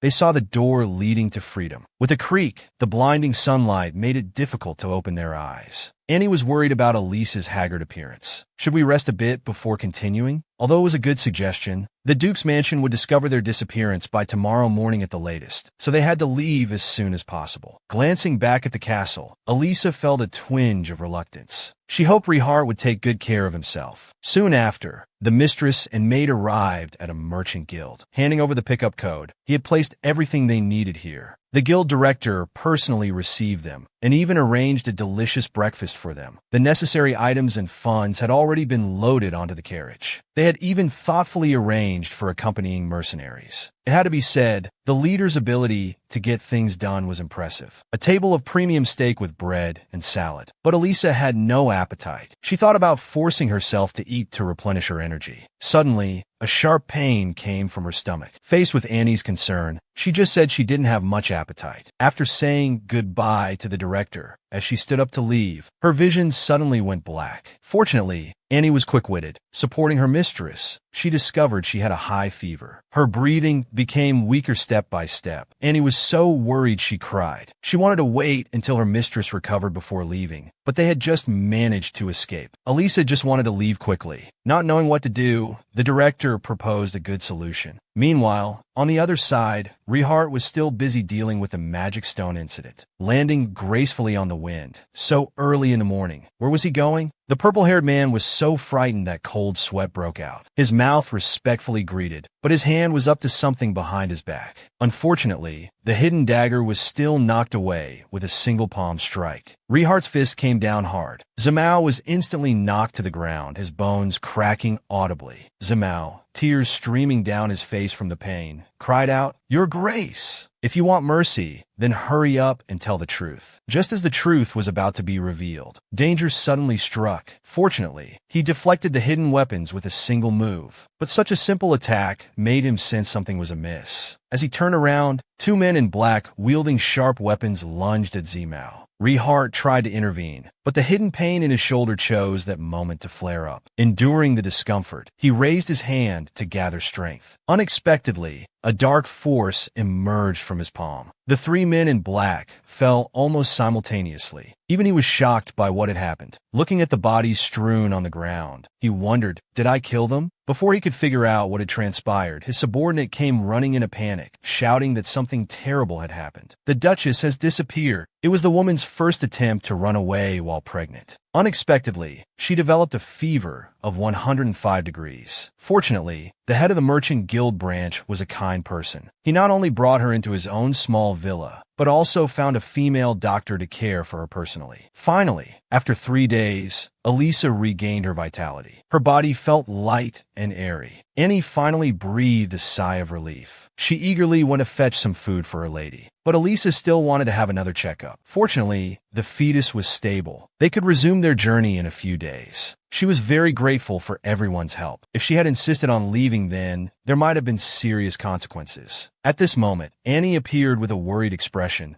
saying that a noblewoman had urgent business and had come to see her. But Elisa didn't recognize this red-haired lady. "I heard you had urgent business with me. May I ask if you brought a doctor to examine me?" The woman's confused expression made it clear that she knew this was abrupt. Upon receiving an affirmative answer, the woman grasped Elisa's hand tightly. "Please help me." It turned out that the woman's daughter had been running a fever since the previous night. But because of an epidemic in the nearby village, the only doctor had gone there. They had no choice but to seek help here. Elisa was shocked by their bold decision. If they had taken the child there, the epidemic would surely have been dangerous. They had heard that a noble had come here and wanted to try their luck. Although nobles usually came to such places for recuperation, there was no guarantee of success. Elisa, soon to be a mother herself, could deeply empathize with the woman's maternal anxiety. Without hesitation, she agreed to help. Night fell quickly. The little girl's temperature finally stabilized. The woman was very grateful and wanted to know her benefactor's name. Elisa made up a name as she was currently on the run. She hadn't expected the woman to ask about her husband. She turned her head, somewhat embarrassed, and lied that she was divorced. She thought it wouldn't matter since they probably wouldn't meet again. But to her surprise, this lady turned out to be the emperor's half-sister, now married to a certain marquis. "I'm so sorry.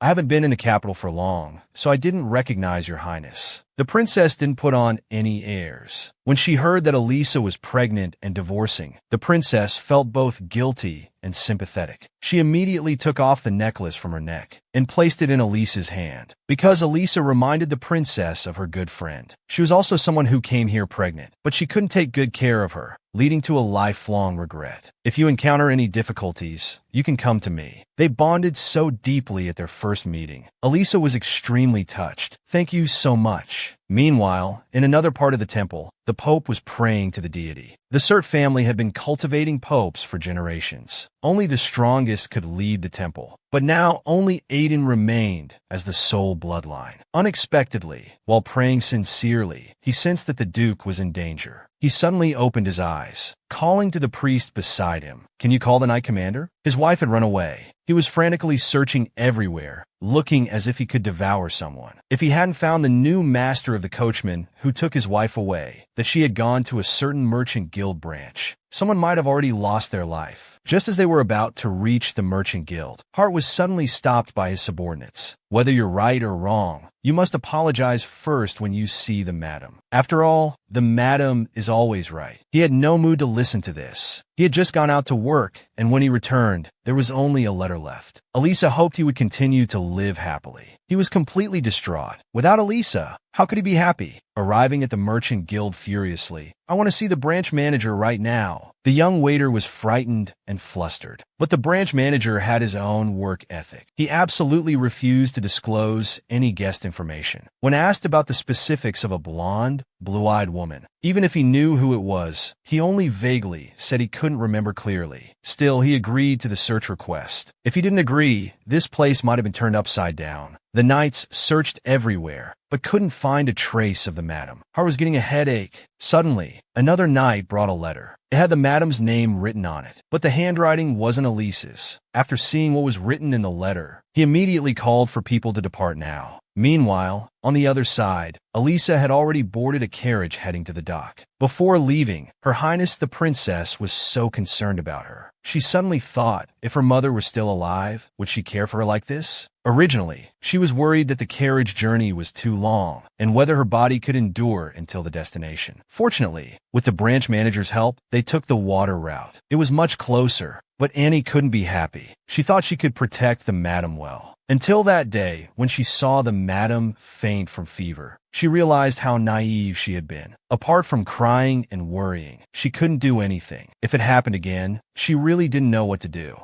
she secretly wrote a letter to the Duke. But as she watched the madam board the ship, the Duke still hadn't shown up. Her heart was filled with anxiety. After several days of travel, the mistress and maid fell into a deep sleep as soon as they boarded the ship. This was completely unexpected for Elisa. Waking up in the middle of the night, troubled by her thoughts, she walked out of the room. Looking at the starry night sky, feeling the sea breeze, she was in no mood to appreciate it. Would she ever be able to return to the Duke's mansion in this lifetime? Even if just once? Though they had been together for less than a year, why were her memories of Rehart the most vivid? Looking at the brooch she had taken, perhaps this was the only thing she could use to remember him. A wave of sadness washed over her. Suddenly, a gust of wind blew towards her. She looked up startled. There, a familiar figure appeared in midair, as if a deity riding the wind. It was Rehart. My wife has run away. He had found her with utmost speed. Seeing his wife backing away in fear, he pulled her into his embrace, gently caressing her stunned face. "Where did you think you could go with my child?" he growled, baring his teeth in warning. "Since you're carrying my child, you're not going anywhere, no matter where you try to escape." His harsh tone gradually softened in her ear, suppressing the urge to get angry. Remembering his subordinate's advice, Rehart's nose reddened. "I'm sorry. I'm truly sorry. Let's go inside and talk." Annie was very worried about where the mistress had gone so late at night. Unexpectedly, she saw the couple enter together. Perhaps to give the mistress and maid time to explain, Rehart said he would go out and come back. Elisa nodded in confusion. How had her husband found her? Suddenly, Annie fell to her knees. It turned out that when she had fainted from illness, she had been calling Rehart's name. Annie was scared and didn't know what to do, so she had secretly written a letter to the Duke. Annie's face was blurred with tears, feeling she had betrayed her mistress. Elisa wasn't angry. She comforted Annie, telling her not to do such strange things again. The plan had failed, but she felt rather relieved. Although seeing Rehart was shocking, she felt more longing and joy. Thinking about how she had run away, fearing her husband would harm the baby, she felt like a fool. The truth finally revealed. Rehart entered the room again. He wanted to talk with his wife. After Annie left, he asked the question that had been bothering him. "Why didn't you tell me about the pregnancy?" "Because you didn't want the baby." Hearing this answer, he was momentarily stunned. His wife said she had overheard his conversation with the old butler, which was why she wanted to run away and raise the baby alone. Recalling how his wife had suddenly brought up children that day, he finally understood. His wife had been trying to tell him many times. He held his wife tightly in his arms, repeatedly saying, "I'm sorry. It's all my fault. I should have paid more attention to you." Her words to the old butler. "Actually, it's not that she doesn't like children, so please don't run away anymore." The misunderstanding was finally cleared up. The accumulated grievances welled up in Elisa's nose. Tears of excitement fell uncontrollably. Perhaps many things have already changed. The child won't be as unfortunate as in the original story. She and Rehart could live happily ever after. Listening to her husband's repeated apologies, she finally couldn't hold back and burst into tears. The moon descended from the middle of the sky, but the Merchant Guild's ship changed course and docked. This was all thanks to the Duke. He used double compensation to make the ship stop. The subordinates had already prepared the carriage. As soon as they saw the Duchess, they immediately expressed everyone's feelings. The Duke was still unfamiliar with the affairs of the domain. "We can't be without the Duchess. You've made everyone worry." Elisa felt very embarrassed. Fortunately, everything was still in time. Rehart took her hand. "Let's go home." His wife was pregnant, yet she was suffering from severe morning sickness. The night the couple returned home together, everyone in the Duke's mansion was very happy. They had even prepared a lavish dinner. But Elisa didn't have much appetite. Although she had taken medicine to ease the morning sickness, she still couldn't resist the nausea in her stomach. She stood up suddenly, vomiting until her face turned purple. It was the first time he saw her suffer like this. Rehart held her from behind, feeling heartbroken. "I'm sorry, it's all my fault." She comforted him, saying she was fine, but she really needed to go back to the room to rest. Unexpectedly, as soon as she left, Thompson found Rehart. "When the Duchess is pregnant, you must do these few things. First, congratulate the Duchess. Then express how happy you are. Finally, present a bouquet of flowers. Otherwise, you won't have such an opportunity in the future." If you're wondering how he knows, it's because he's always been prepared. Although he's been waiting for 27 years. Haha, Under his guidance, Rehart finally understood. The room was filled with rose petals. His wife had just finished bathing and entered the room. She was instantly amazed. He appeared with a bouquet of roses. Congratulations on becoming a mother. After saying the blessing, he also promised to strive to be a good father, to stay by his wife's side. He used the excuse of being good for the baby. From today on, he would sleep with his wife. While his wife was still doubting the truth, he managed to successfully get into bed, half pushing and half supporting her. Unexpectedly, he froze the next second. His wife asked if he wanted to feel her belly.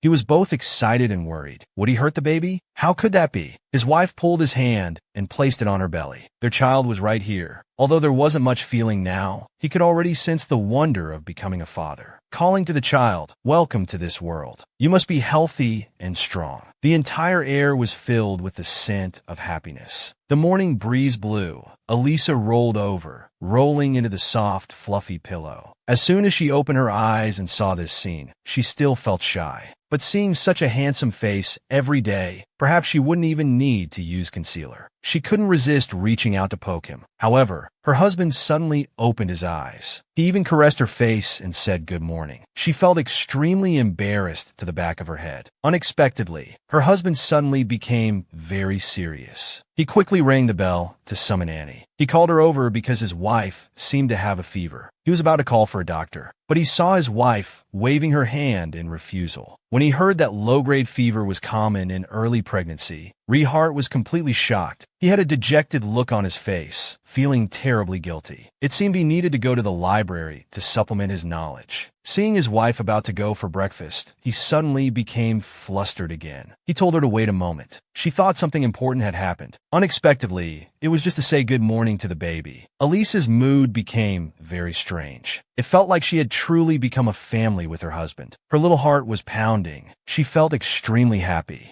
Just as the food was being served on the table, Rehart encountered an unexpected situation. The moment the sandwich entered his mouth, a strong wave of nausea immediately hit him. He kept hiccuping. Food scattered all over the floor. "Rehart, what's wrong with you?" The young couple's first public display of affection made many people extremely envious, but it also led to a misunderstanding from their friend. Seeing the arrival of Her Highness the Princess, Elisa stammered, wanting to explain. Unexpectedly, the royal family members appeared at this time. Everyone had to step forward and bow. The crown prince and his siblings all appeared one by one. Only Ansel was nowhere to be seen. He had stood them up. Originally, he had planned to explain in person. Fortunately, with her husband's close care, her worries were temporarily put aside. Unexpectedly, the princess who had just walked away interrupted the sweet moment of the couple. Her words were full of hostility towards Rehart. It turned out that Elisa had saved his daughter before. Because he heard she was divorced, he wanted Elisa to become his daughter-in-law. These words made Rehart's face flush with shame. At this moment, a howl rang out just in time. The hunting event was about to begin. Elisa pushed her husband. She quickly went to see off the reluctant guests. She immediately turned to apologize to the lady, but the lady felt it wasn't necessary. After all, the one who made the mistake, who made his wife leave home, was the Duke. She defended her husband, trying hard to explain. The lady couldn't help but laugh. In her view, this was a sign of deep love for the other person. But how could that be possible? Wasn't speaking up for one's husband the right thing to do? Elisa refused to admit that it was because of love. The misunderstanding with the lady was finally cleared up. They were about to go play together, hand in hand. Rehart, on the other hand, had a look of helplessness on his face. The crown prince had only shot a doe, yet the sycophants were praising him as a god on the battlefield. But the one being praised as a god had only been on the battlefield once in his life. Not only did he always hold back the entire army, but he also loved to provoke relationships between knights. He didn't even stay for a full month before leaving in disgrace. Anyway, this kind of flattery, he had neither the talent nor the interest for it. He just wanted to leave quickly and stay by his wife's side. Unexpectedly, the crown prince decided to give him trouble. Hero of the battlefield, how come you couldn't even hunt a single stupid animal? Perhaps I've spent too long on the battlefield, so I can't muster any interest in weak creatures. As expected, the crown prince lacked skill. Seeing his opponent's internal injury from anger,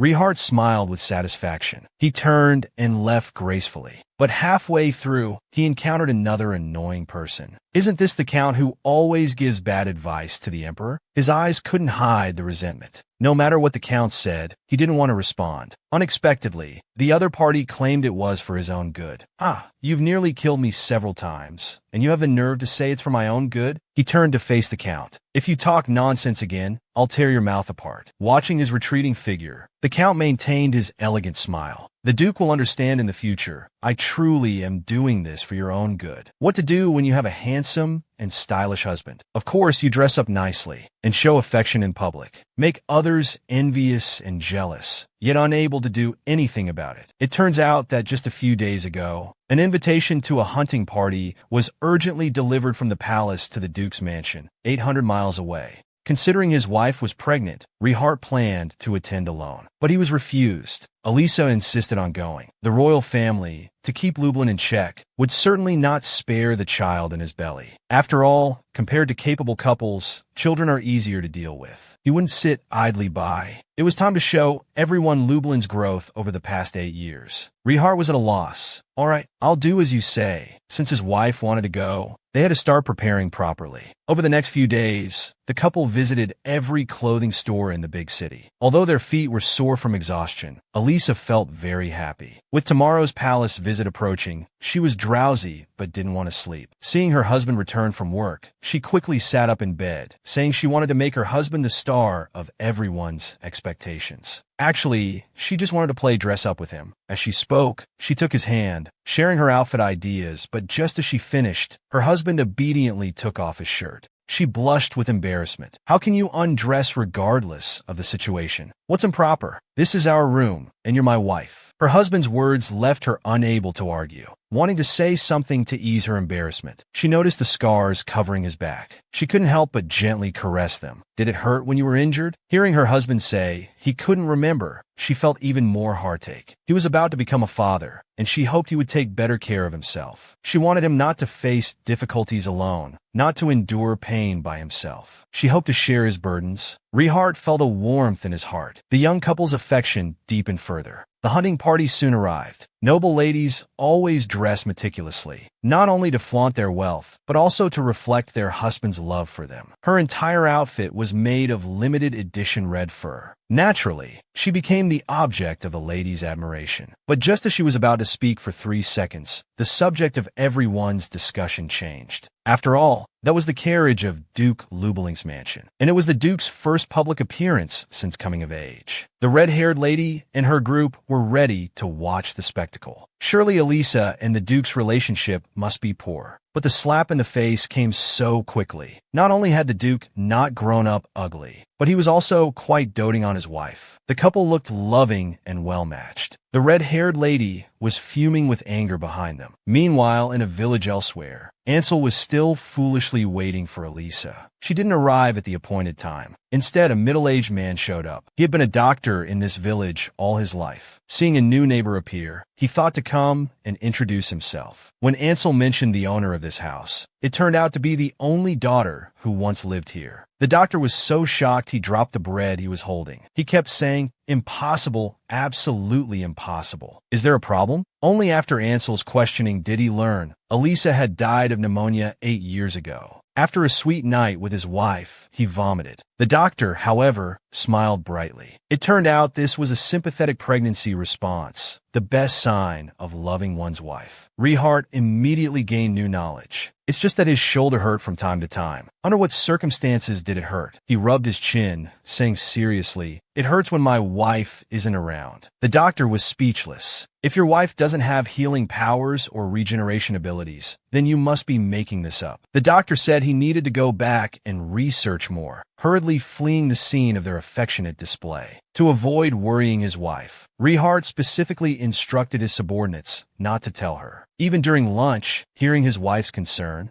he said everything was fine. What about Viscount Rasha? That was the little fox he had struggled to catch a few days ago. After 3 days and nights of interrogation without results, he was planning to release him. He would surely be killed by the mastermind behind it all. Just as he said the word kill, he felt extremely guilty. He glanced at his wife's expression while changing his wording. Elisa was both delighted and satisfied, but she suggested releasing Rasha. Based on what she knew, this person had worked for Marquis Pellis for a long time, but but only for profit, running errands. There was no close connection between the two. In other words, as long as the connection between them was cut off, that relationship could easily be severed. So, first release him, then save him when he's at death's door. Rasha isn't stupid. Once he realizes he's been abandoned, if we recruit him then, he'll surely come running. Having been under the marquee for so long, he might have unknowingly obtained some core intelligence. If he joins the Duke's household, it should be helpful. Rehart had no objections. He decided to listen to his wife and give it a try. Meanwhile, at that moment, a knight who was investigating in the temple came to report. The small grove where the Pope sensed an anomaly last time. There were no suspicious individuals. Could it be that I was overthinking? Aiden was troubled. Suddenly, a voice came. Long time no see. Your Holiness. The princess was still the same as ever. But wasn't he the same? The ring necklace on his chest was still there. Every time he looked at it, he would think of the past. They had another good friend named Yulia. The three of them played together since childhood. Besides their enviable friendship, there was also the love between Aiden and Yulia. The princess witnessed their happiness, but she also witnessed their misfortune. 20 years ago, the royal family began to restrain Aiden's family. Problems also arose in the canyon at that time. Aiden went to investigate,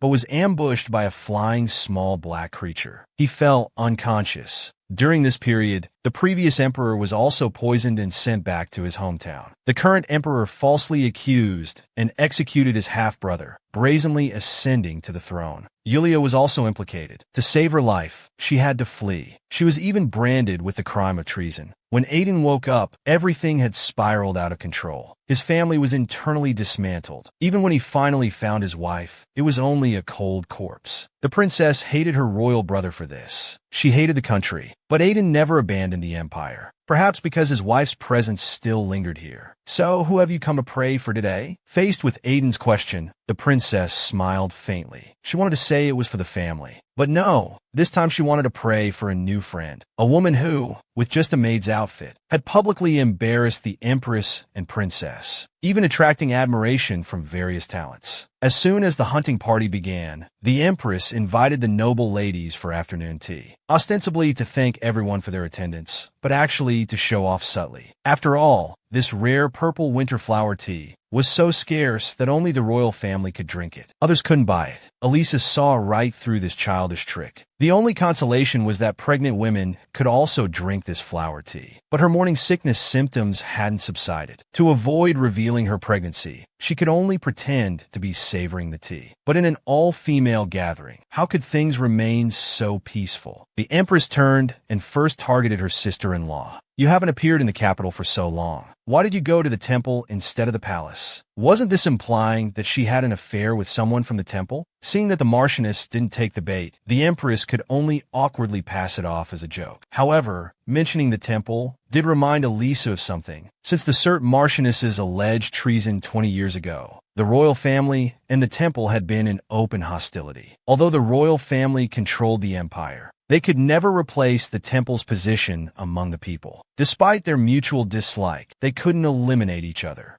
As they say, the enemy of my enemy is my friend. Elisa's confidence suddenly surged. Anyway, his participation in this hunting event was not only to make everyone understand that Luberlin was restraining the royal family, but also to make more allies. If he could take this opportunity to win over the temple, it would certainly add another weapon to the plan. But in his excitement, he accidentally spilled his tea all over himself. The perceptive Annie immediately stepped forward to clean the stains for her mistress. Unexpectedly, this provoked the princess's displeasure. Just because Annie's clothes weren't ordinary uniforms. It seems the Duke's family is as wealthy as rumored. Little did she know Elisa was waiting for her to say just that. She smoothly explained the benefits of working for the Duke. For anyone who had been there for a certain number of years, he would uniformly buy clothes as a reward. Though she said it like that, in reality, this was his method of attracting talent. After all, in such events centered around the royal family, everyone's eyes would naturally be on the royals. Rather than spending money on dressing himself up, it was better to invest in the servants and knights. Using the servants' conspicuousness, to highlight the Duke's family's preferential treatment. The nobles might not feel much about it, but those working at the bottom would surely envy it. Who wouldn't want to work in a better place? Seeing that the groundwork was laid, he smoothly brought up the news about the discovery of a mine in the Duke's territory and his intention to seek partners. Based on the ladies' reactions, he could tell who had no say in their families and who were the mistresses controlling the family finances. Having precisely grasped his client base, the women began discussing heatedly. The stolen limelight made the Empress very displeased. She pretended to cough twice to change the subject, stopping the situation from developing further. But seeing those pairs of eyes eager for cooperation, Elisa had no reason to panic. However, she never expected to be defeated by a plate of dessert. Smelling that strong butter aroma, her stomach immediately felt uneasy. Suppressing her nausea, she hurriedly stood up. But as soon as she stood, a wave of dizziness washed over her. Suddenly, an arm wrapped around her. "I apologize, my wife hasn't been feeling well lately." Under the astonished gazes of everyone, Rihart scooped his wife up in his arms. "Farewell, everyone." He lifted his precious wife, leaving gracefully in front of everyone. The princess was fuming with anger. Rihart, however, was in a hurry to comfort his wife. He took out 2 alpine candies, his eyes full of concern. Little did he know his kindness towards his wife would be mocked by the crown prince as being henpecked. Seeing him holding his wife tightly in his arms, with a mischievous grin, the prince taunted him for being under his wife's thumb, only revolving around women. "I heard you haven't consummated your marriage yet. Is it because you're not up to par in that area?" He had been restraining himself, just to avoid making a scene in front of his wife and child. But Elisa couldn't take it anymore. She exclaimed, "Oh my God, if our child hears you say this, they'll surely be upset." Everyone was stunned. He, however, burst into laughter, stating that their wedding night was not only passionate, but also blessed them with the gift of guanine. "Carrying a baby is tiring, so we'll be taking our leave now."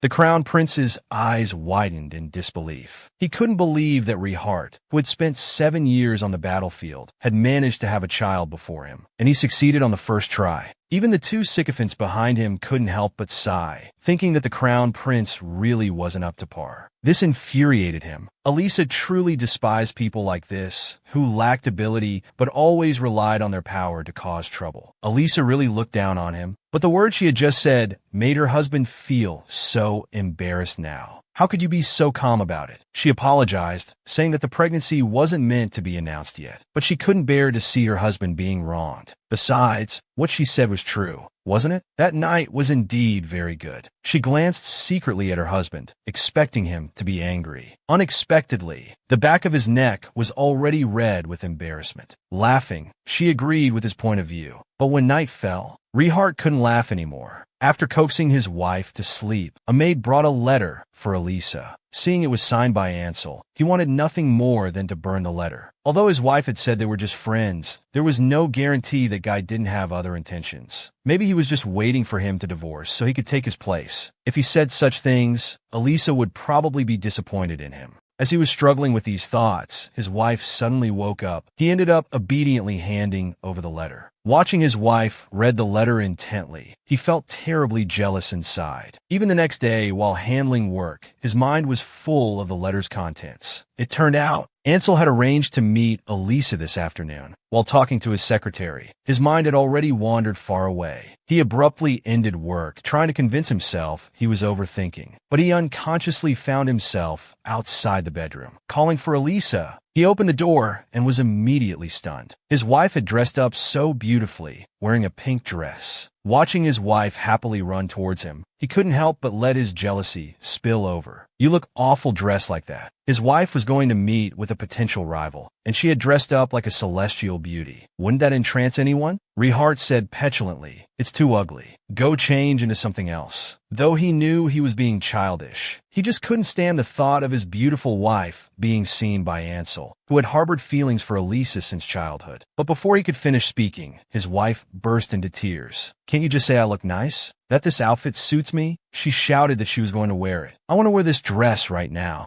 He hadn't expected such a strong reaction from his wife. He panicked and tried to comfort her, but was kicked out of the house. He He knocked on the door saying, "I'm sorry," but there was still no response from inside. He felt incredibly regretful, cursing himself for being so stupid. How could he say such things just because he was jealous? Elisa must be having a hard time with the pregnancy. After much thought, he knocked on the door again. She said, "I'm sorry. Go have a good talk with Ansel, and then come back." Elisa's tear-stained face finally softened a bit. She asked the maid to help touch up her makeup, but in her heart, she still couldn't stop feeling wronged. Although the maids also spoke in her favor, saying that His Grace the Duke didn't understand fashion. She wasn't an unreasonable person. She felt she had been a bit excessive. It was really too childish. Actually, neither he nor Rehart knew that this was called a pregnancy hormone reaction. Pregnant women are affected by hormones, becoming uncontrollably excited or depressed. They say all pregnant women are like this. Hearing the maid say this, Elisa finally regained her confidence. As she finished touching up her makeup, Ansel had just arrived at the Duke's mansion. He had not only grown up now, but was also a famous entrepreneur. Led by the butler, he walked towards the back garden. Unexpectedly, with a casual glance back, he saw that gloomy face upstairs. Although he had known since childhood that the Duke was difficult to get along with, he never thought that after returning from the battlefield, he would become even colder than before. My goodness, Elisa's days must not be easy. Remembering Elisa's previous cancellation, he became even more worried, fearing she might have been caught while trying to escape. So as soon as he saw Elisa, before they could chat much, he voiced his concerns. Is this marriage a happy one? Although Elisa wasn't sure what constituted happiness, she at least didn't feel unhappy. Ansel finally breathed a sigh of relief. But he still couldn't appreciate Elisa's taste. How could she think the cold and intimidating Duke was pure? Where exactly was he pure? What surprised him even more was that Elisa was pregnant. He offered stiff congratulations, forced to swallow the words he had originally intended to say. After all, while Elisa was peacefully expecting, how could he tell her what he had actually seen in the villa? This was the first meeting between father and daughter, yet they didn't recognize each other. It even turned out quite unpleasant. Due to the Pope's position as a man, Elisa was determined to establish a good relationship. She immediately offered to donate $2 million to the temple. Unexpectedly, her little scheme was seen through at a glance. The Pope flatly rejected her donation. She persisted, asking for the reason, but the Pope was quite unaccommodating, not only unable to provide what she wanted, but also advising her not to try to use the temple. She suddenly felt embarrassed. She had originally planned to use the beloved temple, to gain reputation and family rights through donations, and then use that to suppress the royal family. That's why she wanted to start with a donation and then find an opportunity to approach the Pope. She never expected that the Marchioness's date with her would be arranged at the temple, and that she would introduce her to the Pope. Such a rare opportunity couldn't be missed. But now it seemed she had to give up for the time being. After all, if the Pope accepted her donation, the temple would inevitably be drawn into power struggles. So even if they were penniless, the Pope had to refuse donations to maintain absolute neutrality. And he had persisted this way for 20 years, all to protect those who believed in him. Elisa understood clearly. Such an intelligent and principled person would not be easily defeated. But there was still a breakthrough point. She decided to change her strategy, admitting that her purpose wasn't pure, but it wasn't just for altruism either. She'd heard that in the recent war, the temple had taken in many orphans again. Didn't those children need help? Once Lublin donated, the royal family would also feel pressured to contribute. So please use me. She wanted to hint to the Pope that the temple could still maintain neutrality. Just as the Pope hesitated, a young cleric broke the silence. Seeing his eager-to-leave reaction, Elisa knew she had failed. The Marchioness comforted her, saying it wasn't that difficult. Besides, this outcome was within expectations, and she already had a new plan.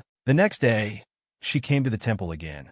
She first studied the Pope's daily routine. Her first step was to stage a chance encounter. Although it was for personal gain, wanting to ally with the temple, seeing those orphans who had lost their parents, she sincerely wanted to help. She also deeply admired everyone at the temple. After all, providing education and protection for children was originally the royal family's responsibility. Yet the temple had shouldered it all and persevered for over 20 years. If not for the Marchioness's support, they might not have lasted until today. So to eliminate the Pope's doubts, she had to prove her sincerity. Arriving at the intersection, the Pope must pass. As she pondered how to appear natural, Annie suggested admiring flowers by the roadside. She thought it was a good idea. Unexpectedly, in the blink of an eye, she saw a solitary flower that had already withered. Perhaps because it wasn't in the flower bed, the mistress and servant were instantly filled with sympathy. Annie wanted to fetch water to water it. Elisa also thought it was a good idea. She only watched Annie's retreating figure, not noticing that her own body was emitting a blue glow. That light gradually condensed into water droplets, falling precisely onto the flower. When she turned back, she was amazed to discover the previously withered flower had instantly revived, its vitality even emanating a golden filter. Before she could investigate further, her target appeared. She hurriedly stood up to greet him. When asked why she was at the temple, she made the excuse of coming to pray. She thought he would ask what she was praying for. Unexpectedly, he only gave a simple blessing, then hurriedly excused himself, appearing both gentle and aloof. She had no reason to keep pestering him, but she was an indomitable fighter. After giving herself a pep talk, she prepared to rest early and continue tomorrow. Surprisingly, Rehart suddenly appeared, holding a fairy tale book, wanting to read it to the child. He looked cautious, afraid of being sent away. Elisa then remembered that after their last argument, to avoid awkwardness, she had deliberately gone to bed very early every day. Since he had taken the initiative to make amends, she said, "All right, you can read it." This delighted Rehart immensely. Sitting on the edge of the bed, he solemnly opened the book and began to read. Holly Forest. To the north, there is a forest where no one has set foot. His stiff rhythm sounded like a machine jamming. Elisa sat nearby, her face turning red from holding back laughter. How could someone make a fairy tale sound so dull? But seeing his serious expression, she found it quite adorable. She never expected a man like her husband to take prenatal education so seriously. As she watched, she couldn't help but reach out her hand. She gazed at him as if he were a precious treasure. Her husband looked at her, puzzled. She had to make up an excuse. "There was a hair on your face." She felt she must have gone mad. Using the excuse that she had to wake up early to go to the temple tomorrow, she hurriedly climbed into bed. Since the chance encounter plan didn't work, she changed her strategy. For instance, regularly praying at the temple or taking care of sick orphans. Today, she brought delicious chocolates for the children again. To be so thoughtful while pregnant, even the young acolyte felt guilty. Fortunately, the Pope no longer deliberately avoided her. Even though he didn't particularly like sweets, he still accepted the chocolate she offered. Seeing how well she got along with the children, "Please use me, or rather, the name of Lubeling," she said. The Pope seemed to start wavering. The Duchess had taken in a child. Little did she know, he would be her unborn son's rival in love. Moreover, in the novel The Cage, he was the handsome male lead who could release flames. Although he was the Crown Prince's son, he had lived an unfortunate life because of it. It turned out that when they learned of Elisa's pregnancy, the Crown Prince and his wife became unlucky. Married for 4 years, yet they couldn't even produce an egg. Yet some people had just returned from the battlefield and conceived an heir on their first try. Faced with their parents' pressure to produce an heir, the young couple thought they just had to endure it. Unexpectedly, the emperor wasn't satisfied. Not even sure if the crown prince had any illegitimate children, he immediately ordered people to search for them. This put immense pressure on the crown princess. She dragged the crown prince to invite her tonight, but he couldn't even be bothered to speak to her. He was furious. Yet he only dared to blame Elisa for everything. Fortunately, a maid came to report that the child's whereabouts had been found. Very well, dispose of him immediately. Meanwhile, in a bookstore, Elisa was selecting fairy tale books. She noticed a suspicious and dirty little child who had stuffed a fairy tale book into his clothes. She reached out to stop him, patiently explaining to the child, "After all, stealing was not good behavior. So, give me the book in your shirt." Unexpectedly, the bookstore owner suddenly appeared smiling. But when he saw the book in the little beggar's arms, his expression immediately changed. Not only did he grab the child, but he was about to hit him. As his hand was about to come down, how could a child of just a few years old endure such treatment? Elisa couldn't bear to watch any longer. She tried to intervene, but was told to get lost by the owner. "How dare you be so insolent in front of the mistress of Lublin?" After revealing her identity, the owner indeed became obedient. "But you still can't protect this kind of person." In the owner's eyes, Someone who starts stealing from a young age can't be reformed. But Elisa didn't think so. Perhaps because she was about to become a mother herself, she still stood on the child's side. After all, the owner was also at fault. Not only did he fail to guide, but he even wanted to hit a child of just a few years old. She pointed at the owner, demanding he help compensate for the loss. However, the owner must also apologize to the child. The owner had no choice but to comply. But just such a biased action was about to change this child's entire life. He took the child to the alley by the bakery. Looking at the pitiful sight of someone who hadn't eaten in years, he couldn't help but feel some sympathy. But why did the child look more and more familiar? Especially that head of jet black red hair. "Little one, what's your name?" Leon answered in a childish voice. He was suddenly startled. It turned out to be the son of that scoundrel crown prince, and also his son's future love rival. Recalling the two royal knights he had encountered on the street earlier, he suddenly had a bad premonition. In the original story, the royal family ordered people to search for the crown prince's illegitimate son. But the crown princess decided to strike first. On a dark and windy night, little Leon was cornered in a dead-end alley by assassins hired by the crown princess. Although he managed to save himself by releasing flames, he couldn't control the intensity and burned down the entire village. This incident shocked the empire. Little Leon was also discovered and taken to the palace. A childhood similar to Rehart's. Elisa couldn't help but feel sorry for him. A child without a mother, how could she abandon him? But she couldn't take him back to the Duke's mansion either. Suddenly, a flash of inspiration struck her. She thought a good place. "Then Leon, would you like to come with me?" Leon agreed. This left the assassins hiding in the shadows quite perplexed. Fortunately, the two of them safely reached their destination. The moment they saw the Pope, Elisa finally felt at ease. She hoped the Pope could take in this child. But after learning of the child's identity, the Pope hesitated. The 5-year-old beggar produced his first spark of fire. The Pope of the temple was stunned. He never expected the little beggar to be of royal blood, yet living on the streets since childhood. And now he was being pursued by the crown princess. But no matter how pitiful, the Pope had no intention of taking him in, because beautiful sparks always end up burning everything, let alone this child, who didn't know how to control it properly. Such concerns indeed occurred in the original story. Elisa knew this all too well, but it was precisely for this reason that she wanted the Pope to take him in. With your careful guidance, even deadly sparks could bring warmth to people. But why do you think so? Because you are the most upright person I've ever met. The sincere words successfully moved the Pope. While agreeing to take him in, he also demanded evidence of the crown princess's involvement within a week. After all, little Leon's royal status held no benefit for the temple. Elisa happily agreed. The first thing she did after returning home was to organize her memories of the original story about the assassination attempt on little Leon. The crown princess hadn't used her family's forces, but instead hired mercenaries from a certain guild. Though the matter was simple, she couldn't personally approach the mercenaries. Her husband's appearance suddenly gave her an idea. She would ask him to handle it. Initially, she was nervous. After all, it was about assassination and an illegitimate child without any evidence. Unexpectedly, her husband agreed quite readily. What surprised her even more was, "I believe everything you say. Even if I'm being deceived, I'm willing." Her husband's unconditional trust and foolish words made Elisa's heart flutter uncontrollably. Wanting to say something but feeling too embarrassed, she could only cough to hide her awkwardness. "I want to sleep." Seeing him flustered and blushing to his ears, Rehart couldn't help but be amused. Not long after, he stormed into the mercenary guild alone. He demanded to see the person in charge. A few mercenaries were initially startled, but they weren't pushovers. This reckless youth grabbed a short sword and swung it, but they easily dodged, and one of them grabbed him by the back. With a clang, he fell flat on his back, startling everyone around. Rehart repeated his earlier words, finally managing to see the person in charge. As soon as they met, he got straight to the point.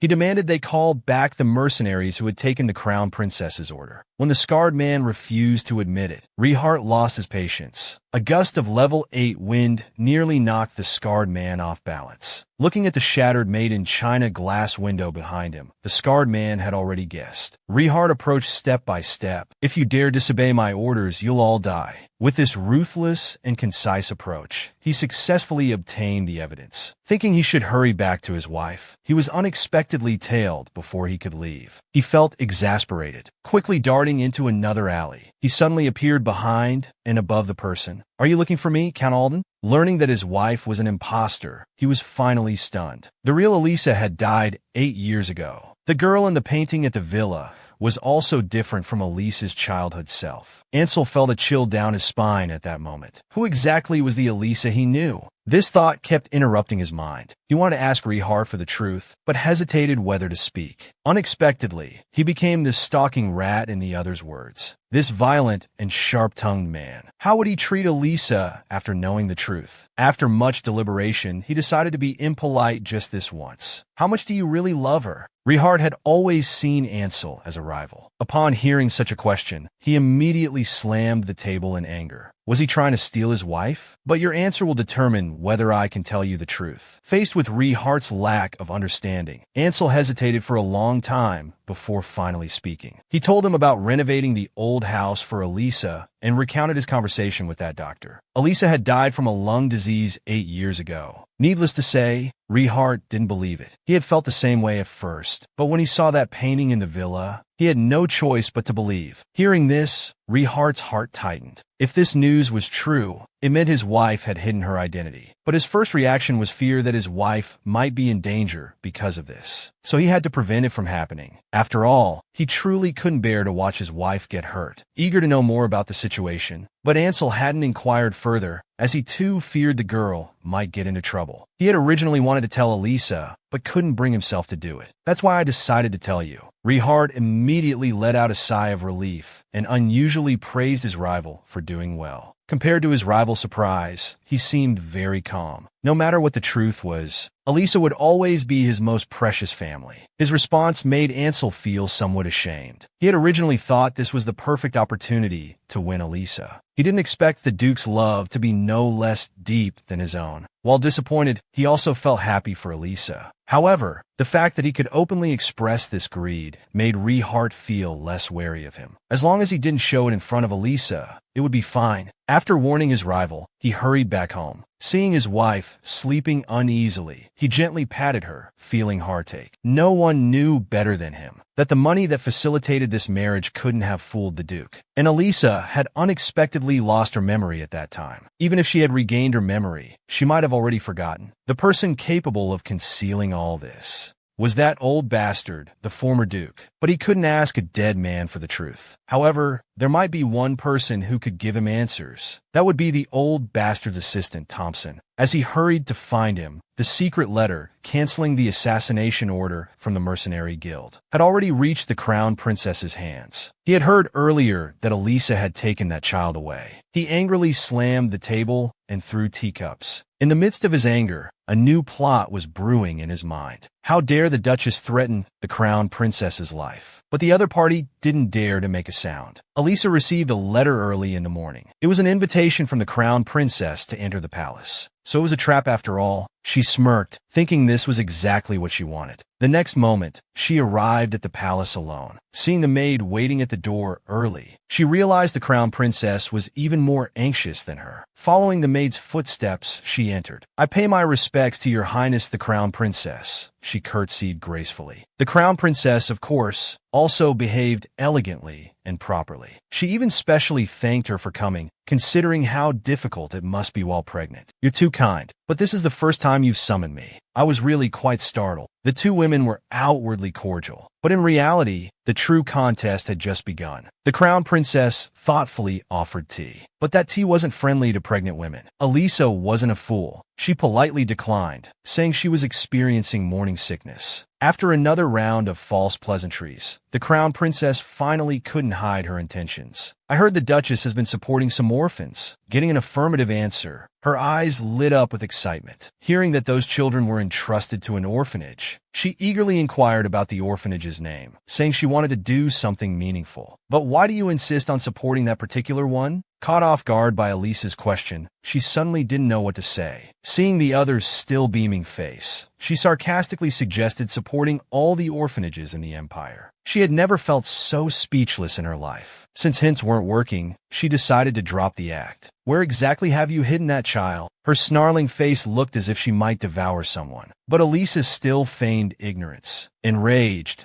She slammed her fist, knocking over the teacup, and threatened to report to the emperor. Unexpectedly, Elisa remained nonchalant. Is it wrong to take in an orphan without parents? Or are you planning to say that I've hidden His Majesty's grandchild, but you don't have any proper evidence? A mere country girl from a viscount's family. How dare you be so insolent? The crown princess looked ready to strike. Elisa remained calm, watching the performance. Just as the other was about to lose control, she directly handed over a piece of paper. It turned out to be evidence of the crown princess hiring assassins. How it came into her possession wasn't important. The issue was that, as the crown princess, she had attempted to kill an innocent child. But please remember this. If you want to protect your noble life, stop harming innocent children. After delivering her warning, she put the evidence into her small purse right in front of her. Then, with a bright smile, she politely suggested they meet again another time. Watching her departing figure, the crown princess could only swallow her anger. The moment the door closed, the sound of things crashing could be heard from inside. Just as Elisa had imagined, the proud and arrogant crown princess. What else could she do now besides getting angry? The first-time father made the child cry on his first attempt at babysitting, who told the little one to marry his wife. I must say, he is quite an eye. Rihart's face was full of pride. But sister belongs only to me. Today was the day his wife went to the temple. Just as she was about to leave, he eagerly wanted to go along, saying he wanted to see that child. Perhaps due to having a similar childhood, he was very concerned about the child's future arrangements. Although the child was still young, he possessed an unusual power. His wife wanted to respect the child's wishes. She only wanted the child to grow up healthy and happy. He would definitely go with his wife. But upon seeing the child, he kept calling sister, sister nonstop. But wasn't the hair supposed to be red? Only upon asking did they learn that the child was wearing a wig, claiming to be the Pope's relative. Unexpectedly, before they could say much, his wife was about to leave him alone with the child. But he only wanted to stick with his wife. But I have important matters to discuss with the Pope. Alright, he suddenly felt like an abandoned puppy. He could only watch his wife leave with a pitiful expression. Suddenly, Uncle nearly depressed him entirely. He had just been calling Elisa's sister moments ago. But little Leon was too adorable, even inviting him to play in his room. How could he be angry with a child? Little Leon's tiny head held big questions. Uncle, are you and sister friends? No, we're husband and wife. Unexpectedly, this made the little one cry. Fortunately, he had candy with him. Indeed, children will be children. A single piece of candy made him overjoyed. Their relationship immediately grew closer. As soon as they entered the room, little Leon scurried over to the fireplace. His hands released sparks. Rihart thought he was going to play with fire, but I just wanted to make you warm. Seeing the little one's serious expression, he felt an inexplicable sadness, because being able to release power at this age meant either experiencing life and death or enduring extreme psychological torment. Even Elisa felt sorry for him. How could he not feel anything? He secretly gathered wind in his palm. When the strands of wind and sparks converged,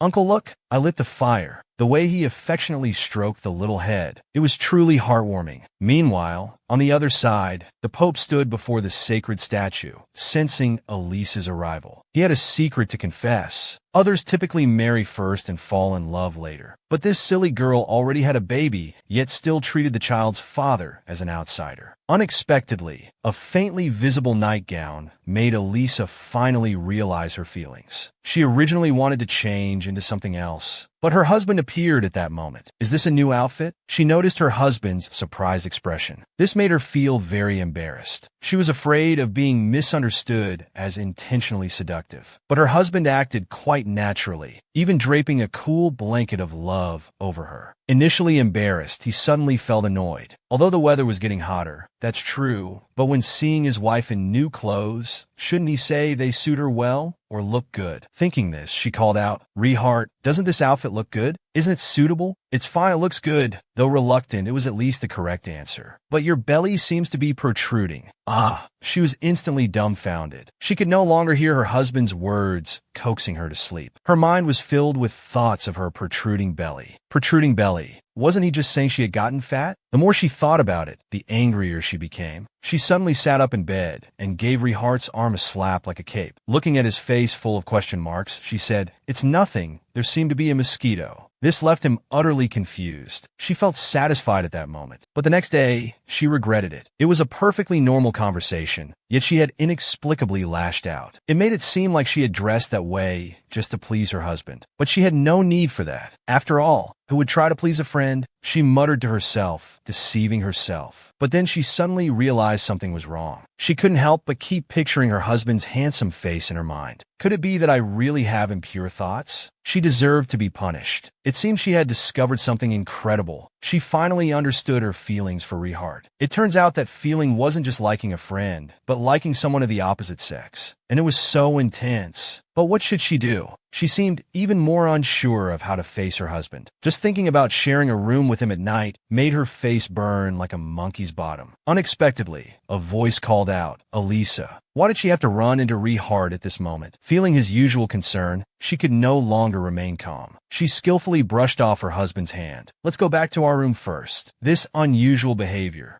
made Rehart worry terribly. His wife must be sick. Fortunately, the doctor said there was nothing wrong, and the baby was very healthy. If you feel any fetal movement, you must actively respond to the baby. Now it's already a stable period. You can also go for a trip nearby to change your mood. The two new parents listened with serious faces throughout, but the doctor's words about appropriate intimacy made both of them blush. After the doctor said goodbye, Elisa's excited heart couldn't contain itself. "Why don't we go for an outing?" she said with slightly red cheeks, expressing her desire to go for a picnic. But in some people's eyes, it seemed like she had a fever of 50 degrees again, so it might be better to go later. But the doctor said it's fine. Rehart still felt it wasn't appropriate. What if it affected the baby? Hearing her husband's reasonable analysis, Elisa's adrenaline spiked. "What about me? Is the baby important? Am I not important?" After his wife cried, he finally agreed to go. "I love you. Do you see my true heart?" Elisa had waited too long for this moment. It felt as beautiful as a dream. After all, she had just lost her temper at the man, feeling that he only cared about the baby. But after calming down, she regretted it. Yet she really couldn't control herself. "Hart must be tired of me now." Unexpectedly, this man found her first. Calling her name, Elisa knelt on one knee. This was quite surprising. But what was more surprising was that Rehart bravely expressed his inner thoughts. Because it was the first time in his life to have someone precious, he didn't know what to do. "Could you like me a little bit?" The man's choked voice was extremely humble. "Just as if you really liked me." Elisa couldn't help but feel a lump in her throat. Her heart was in turmoil. Could he be in sync with my feelings? He wasn't sure. Lowering his head, "I don't dislike you. In fact, I like you very much, but my liking is probably different from yours." Rehart's eyes instantly lit up. Unexpectedly, his wife wanted to sleep alone. He suddenly stood up and hugged her tightly. "You say you like me. Is it true?" The 6-foot-tall man was like a child who had made a mistake, even if his wife wouldn't admit it. "It's okay. I'll prove my sincerity." The first confession in 7 years of marriage. Elisa still couldn't believe it. She was afraid her husband was saying these things out of responsibility. "But I love you.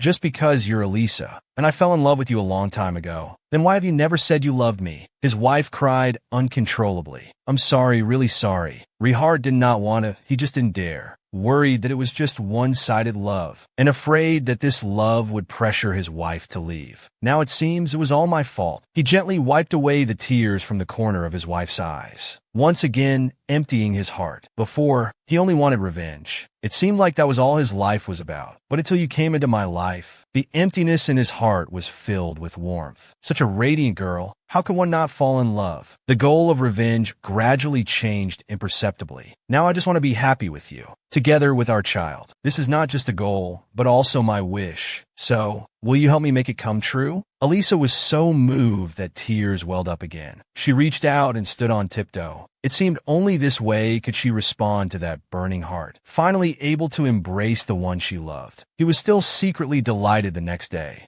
So this is how amazing it feels to be loved. Suddenly, there was a knock on the door. He thought it was Rehart, but it turned out to be Annie. It was a letter from the palace. A letter with an invitation attached. It was for a tea party specially held before the National Founding Day. Only then did she remember there was such an event in early July. But why hold a tea party at this time? Moreover, the crown princess and the empress didn't seem like people who would invite her. After all, the The last time at the palace was quite unpleasant. Thinking it over, it must be about that matter. He told Annie to reply that they would attend, but at the same time, he wanted to send a letter to the Count's mansion. That confident look in his eyes was clearly not simple. It was the couple's first time scheming against others. They were publicly humiliated. This exquisite tea party hosted by the Empress had only one requirement: to wear a pink evening gown. But the invitation sent to Elisa stated yellow dress, while the Marchioness's was blue. To prevent the two from communicating after suspicion, the Crown Princess deliberately wrote the same error, the starting time. As the tea party was about to begin, only those two hadn't arrived yet. The Crown Princess couldn't help but secretly rejoice, thinking her tactics were clever. She even began to fantasize about trampling those two under her feet with her mother-in-law. With a glance, her little minion immediately understood. "Oh my, it's about to start. How come we still don't see Duchess Lebailing?" The minion dramatized, creating gossip to cause others dissatisfaction with Lebailing. Then the Empress made her entrance, passing the burden to her daughter-in-law. "What's going on?" The Crown Princess acted very helpless, since the Duchess said she would attend. "I believe she won't be absent." "My goodness, you're so kind." Hearing this flattery, she couldn't help but smirk. The mother and daughter-in-law were taking turns, acting their hearts out. "Oh, I'm so sorry." Elisa arrived with the Marchioness, smiling brightly. There was a bit of traffic on the way. Not only did they arrive on time, but they also wore dresses that matched the theme. The Crown Princess was stunned. How would she explain this to her mother-in-law? Little did she know, her self-proclaimed clever tactics were nothing but a minor brain exercise in Elisa's eyes. The dress color, the starting time, she could have easily found out by asking anyone. She frowned. It was time to showcase her acting skills. "Actually, the time on my invitation was incorrect, and the dress requirement was different too. Could it be that the maid thought I wasn't on good terms with your highness?" "Oh, is that so? How could a maid do such a thing?" The ladies chattered away. The Crown Princess was furious, but couldn't lash out. She desperately needed a scapegoat. With a loud slap, she struck her own maid. "How dare you do such things behind my back? I'm truly sorry." "Duchess." Indeed, this act of sacrificing her own seemed quite effective. The uninformed, brainless ladies all started criticizing the maid. The maid was so frightened she kept apologizing. "It's all right, I forgive you.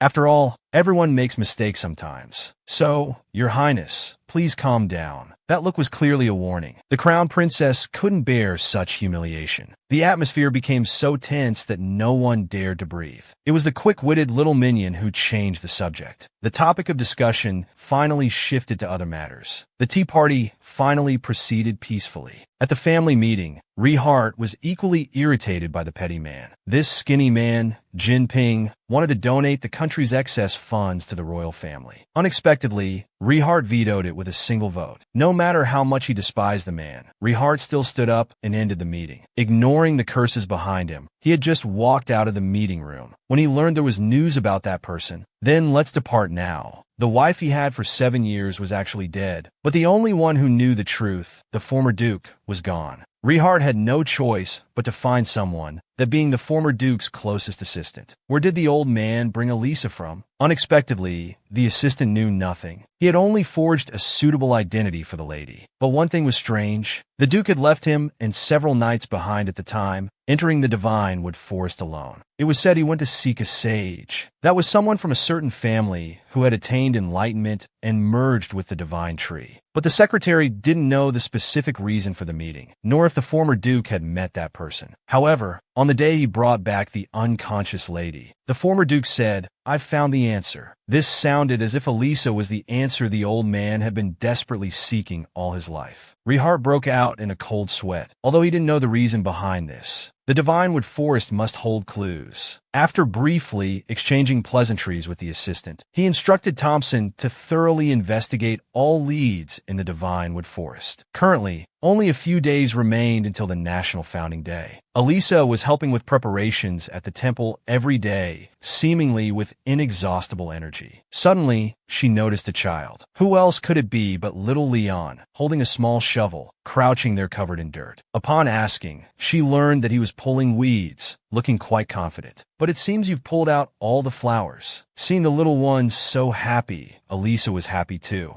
but let's go wash up and get clean." Unexpectedly, the little one darted off in a flash. In a moment of inattention, he crashed into someone's knees. This sent him tumbling to the ground. When she saw who it was, Elisa inwardly exclaimed, "Oh no!" The person who was bumped into happened to be the crown prince, little Leon's biological father. "Hey kid, didn't the people at the temple teach you to apologize when you bump into someone?" The prince's tone was very displeased. But even after seeing little Leon say sorry, he became even more upset. Donating so much money, how could they raise such a stupid person? "Your Highness, you're being too harsh on the child," Elisa retorted. This instead gave him an opportunity to mock the Duchess. "But speaking of which, could you move aside?" He pointed at the trembling little person clinging to Elisa. He said something about teaching a good lesson. After all, his white clothes were quite expensive. "I'm truly sorry. You're so magnanimous. Please forgive this child." Since the Duchess had humbled herself so much, the Crown Prince pretended not to pursue the matter further. But he still muttered things like, "Lowly creature. Only stupid parents would give birth to such a child." Elisa had never seen someone insult herself before, but the unaware little Leon was stung by these words. His little hands sparked with angry flames. "My mother is not stupid. This is an ability only inherited by the royal family." Oh no, he's about to be exposed. Sister is 5 months pregnant, but she thought it was poop. It's the first time she learned that babies grow in the belly. Little Leon stared with his round eyes for a long time. It turned out that just now, when the Crown Prince called his mother stupid, he had sparked flames in his palm, wanting to teach him a lesson. His identity was about to be exposed. "No, you can't." Elisa quickly grabbed his hand, not noticing that her own hands were also releasing the same ability, fearing that little Leon's identity would be discovered. Luckily, the Crown Prince was stupid enough not to notice. He turned and left, in a hurry to see the Pope. They had narrowly escaped disaster. But what to do now? "I hurt you, didn't I?" Little Leon's tears kept welling up in his eyes. But strangely, his hand that should have been burned showed no signs of injury at all. Just as she was pondering this, Rehart came striding over. Little Leon raised his small hands and rushed towards him. But then he felt he was too dirty. "It's all right," Rehart said, scooping up the little one. That loving look really made him seem like a father.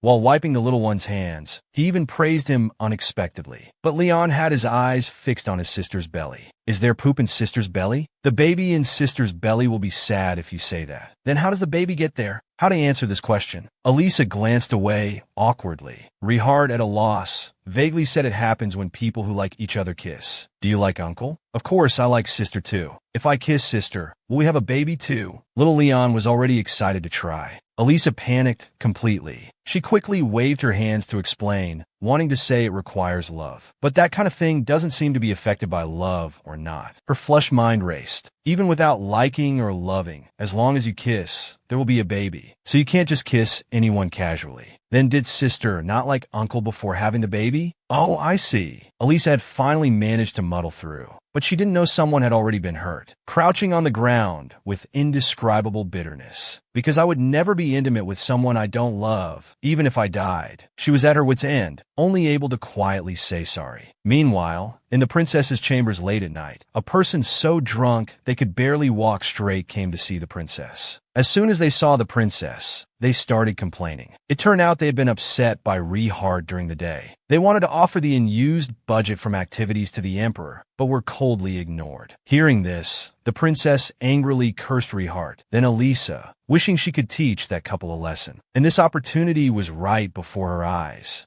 The butler reported that a viscount had come by during the day. The man initially didn't want to bother, because every business that person brought had failed. He was about to go back to sleep, embracing the princess. But suddenly he remembered something. The guy had introduced him to something before, said it couldn't be sold because of Luberlin's influence. A mischievous smile curved the man's lips. The opportunity for revenge had come. His wife was already pregnant, yet he still didn't know who his wife really was. He had thought investigating the divine forest would provide answers. But after walking through all the nearby villages, not a single blonde, blue-eyed girl had ever gone missing. Little did he expect the answer would be right before his eyes. Today was the day of the national founding ceremony. Although the temple was crowded with commoners and nobles, Elisa still sensed something was amiss. Marquis Davin, standing next to the princess, had brought over a dozen knights today. Usually, 1 or 2 would suffice for such an event, but he didn't think much of it. In the vast temple hall, the priest droned on for 2 hours with his dedication speech. Not only did he find it boring, even others were starting to doze off. He had thought the play would be equally uninteresting to watch, but unexpectedly, it held the secret of his origins. The play narrated the period when demons ruled, how the goddess divided her power among 3 children. They represented 3 different families, but together they fought against the demon king, protecting the people. Alas, the demon king was too powerful. The 3 family heads began to lose strength. Fortunately, the royal family inheriting the Crimson Flame power appeared in time. Only then did they defeat the demon king together, safeguarding the world. But not long after, the demons trapped in the polluted lands regained their power. The blonde family head sacrificed himself for his beloved first emperor. He even created a purification lake in the polluted lands. This kind of fabricated history, Elisa never believed to be true.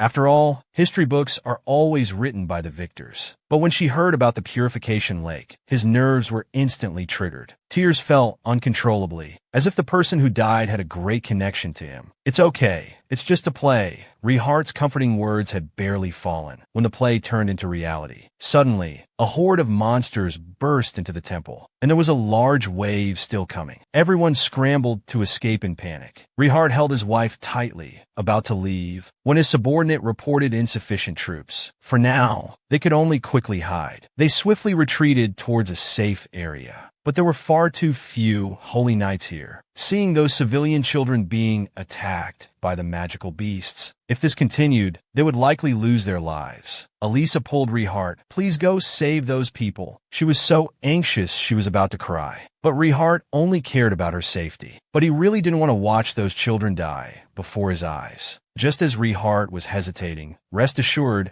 we will protect the lady with our lives." With this promise from his subordinates, Rehart finally made up his mind. As a gust of wind blew, he reluctantly let go of his wife's hand. "Elisa, I'll be back soon." His wife was about to die in someone else's arms. The man went mad on the spot. The person who could only strike one monster at a time before, now with just a slight raise of his hand, instantly killed all the monsters. When his wife asked him to go save others, Rehart was actually unwilling. But seeing 2 civilian children about to lose their lives, he finally reluctantly let go of his wife's hand. With just one palm strike, that ferocious giant bird let out a pig-like scream. Although these monsters weren't difficult to deal with, he felt something was off. These purified monsters usually don't leave the forest. But now they not only came to the city to attack humans, but there were quite a few of them. Unexpectedly, in a moment of distraction, a giant bird lunged towards his wife's direction. Although Thompson killed it with one slash, another one swooped down from the front. Its talons dived at Elisa at 300 miles per hour. She looked just like a helpless chicken about to be slaughtered. There was no choice. Thompson had to use his own body to protect the lady. A scream rang out. Rehart immediately sensed something was wrong. When he turned his head, he saw this scene before him. No, it can't be. He seemed to be in a trance. In his mind, suddenly appeared a woman with jet black, silver hair. That woman seemed about to disappear, but a dark shadow reached out its hand. "Please don't go." His outstretched hand mirrored the action of the shadow in his mind. Instantly, a captivating dark aura emanated from his body, calling Elisa's name. His palms swiftly shot out a deadly black energy. Almost at the same time, all the monsters fell to the ground in free fall. Elisa was dumbfounded. How did all the monsters suddenly die? But when she looked up, she saw her husband descending towards her, enveloped in dark energy. Although she didn't understand what those wisps of black energy were, they seemed to be slowly devouring her husband. This couldn't go on. Thinking this, she tightly embraced her husband. "Rehart, wake up!" Her hands suddenly emitted bursts of dazzling light, though no one seemed to notice. Her anxious tears fell one by one. Fortunately, her husband was just a bit dizzy, but she was still worried. "You've killed all the monsters, but you're surrounded by a dark aura." Rehart sensed his wife's unease. He gave her a warm hug. "I'm really fine now." But the Emperor had a big problem. He hadn't figured out how the monsters had broken in, and it had to be on National Founding Day of all days. How could the Emperor not have given instructions? So he was having a terrible headache, but he didn't notice the person snickering beside him. still foolishly thanking the other party. If it weren't for you, we wouldn't have been able to return safely. This Marquis Davin, while outwardly concerned about the lives of the people, his eyes were suggesting that it was time for the princess to make her move. I heard that Uncle has developed a new perfume, and that scent can prevent monsters from approaching. Davin pretended to have just remembered something. He smoothly introduced the compact and life-saving effects of the perfume. The Emperor, upon hearing this, thought it was indeed a good thing. After all, having just experienced a life-and-death moment, he decided on the spot to mass-produce it. Davin, having succeeded, how could he not calculate this? Someone must be held responsible for what happened today. The security around the imperial capital has always been Duke Liberland's responsibility. Although the Emperor wasn't very bright when it came to causing trouble, he was unparalleled. Not to mention, this was an opportunity to strike at Liberland. Praising the Marquis for his words, he ordered Duke Liberland to come to the palace tomorrow. That little man's expression, it made people want to punch him. His wife was almost in tears, but the man had to leave. The black aura that had suddenly surrounded him earlier, Elisa was worried and scared. But her husband had to stay alone in the temple to prevent another monster attack. Now the entire temple was protected by a barrier set by the Pope. He understood that staying wouldn't accomplish much. The young couple embraced, reluctant to say goodbye. The Pope, however, observed them with knowing eyes. Only he couldn't speak out, and now he had to heal Rehart. Unexpectedly, as soon as he used his holy power, Rehart was in excruciating pain. Black mist emanated from his body. He was stunned. What on earth is going on? As he pulled up a chair to sit down, he inquired about the situation. Hart mentioned that he had been to the contaminated valley 3 months ago. Perhaps he had been inadvertently exposed then. But the Pope knew very well that it was evil energy, and not ordinary at that. It was identical to what he had sensed before. But worse still, this evil energy had already seeped into the cracks of Rehart's soul. Once holy purification was used, it would result in the painful symptoms from earlier. Even though he was the Pope, he couldn't purify it while maintaining the barrier, so he could only schedule it for next time. However, he had already purified a part of it just now. Presumably, there wouldn't be any major problems for the time being. But to avoid the recent outburst from happening again, you'd better keep your distance from your wife. After sending Rehart away, the Pope was lost in thought. The power that the Duchess had just used, he knew very well it was unique to his family. The holy power. But Elisa's family had no connection to the Selter family. Yet that power couldn't be fake. She must be a distant relative of a branch family of the Selters. Thinking it over, this was the only explanation. Why did he suddenly remember his deceased wife? He recalled that when his wife was found, she was less than 7 months pregnant. The doctor had said that such a child had no hope of survival. Nevertheless, he had followed his wife's footsteps, hoping for a miracle. Who would have thought he'd only find the child's gravestone, but no remains of the child? Unexpectedly, after so many years, he still held on to the idea that the child was alive. He felt like he was utterly useless. Meanwhile, Elisa, who had returned home, regained her composure. Today's monster incident was someone's doing, and the target was Rehart. Fortunately, it hadn't been a full day since the incident occurred. She rang the bell. An investigation team must be formed immediately to explore the forest. Unexpectedly, Annie came running into the room, calling for her ladyship. She had specifically bought something. It was said to repel monsters. Although the item was delicate and small, it was probably a useless fake. Elisa spotted the problem at a glance. But surprisingly, the bottom of the perfume bottle bore the royal certification mark. She was so angry, she could only laugh. On the very day monsters attacked the capital, someone coincidentally sold such items. She felt her intelligence was being insulted. Just then, her assistant arrived, and she couldn't wait any longer. Please organize an investigation team to be sent to the forest immediately. They were husband and wife, yet they couldn't meet.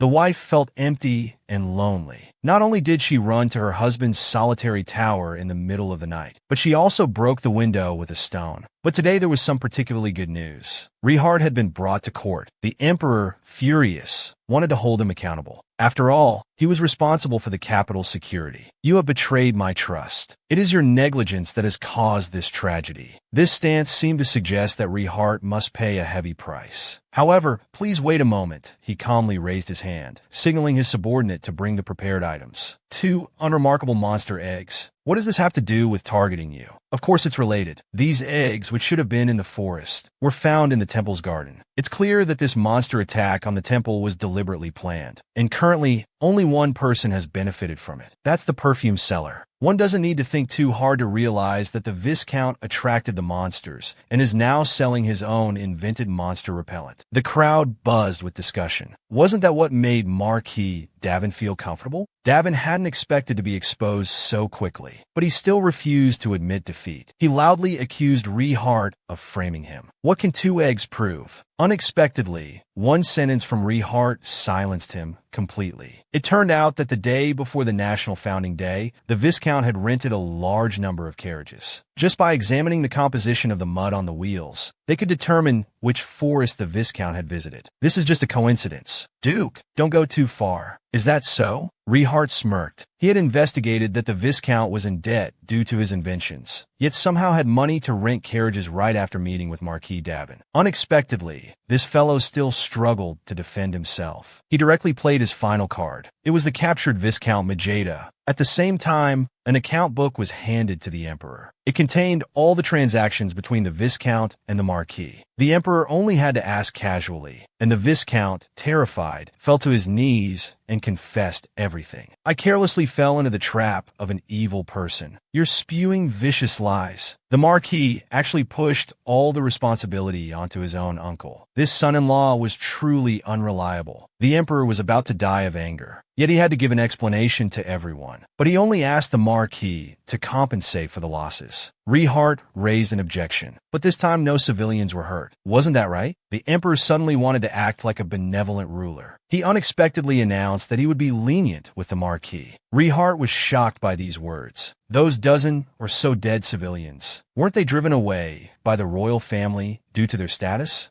He accused the Marquis of threatening His Majesty's life and even charged him with treason. As for how many civilians died or were injured, the Emperor didn't care. He was so angry he wanted to hit someone, but he had to praise the Duke for making sense. After all, everyone agreed with the Duke's words. So Marquis Davin's title was stripped and he was divorced from the princess. This news made the headlines in the newspapers that very day. Elisa, however, couldn't be happy. She was here keeping an empty house, while her husband was in the tower studying notes. But he still hadn't found any information about the dark energy. It was truly frustrating. What if his wife gave birth and he still couldn't see her? Just as he was thinking this, Elisa's window was suddenly smashed. Upon learning the truth, he was finally stunned. The Pope of the temple, who had been single for 20 years, was actually his biological father. It turned out that after seeing the Duchess use blue divine power, the Pope became suspicious, because that was a power unique to the Selter family. He asked a friend to bring him a paternity test reagent. Just one test would reveal the answer. But he hesitated, afraid his wild imagination would turn to nothing. However, regardless of who the Duchess was, as long as she inherited the family's power, he had the responsibility to find out the source of that power. He placed a strand of golden hair he had managed to collect into a clear glass. He had intended to start by confirming with the collateral branches, but somehow he ended up plucking one of his own hairs. As long as the blood relation was close, the magical properties would be similar. If so, after adding the reagent, it would turn blue. Otherwise, the reagent would solidify.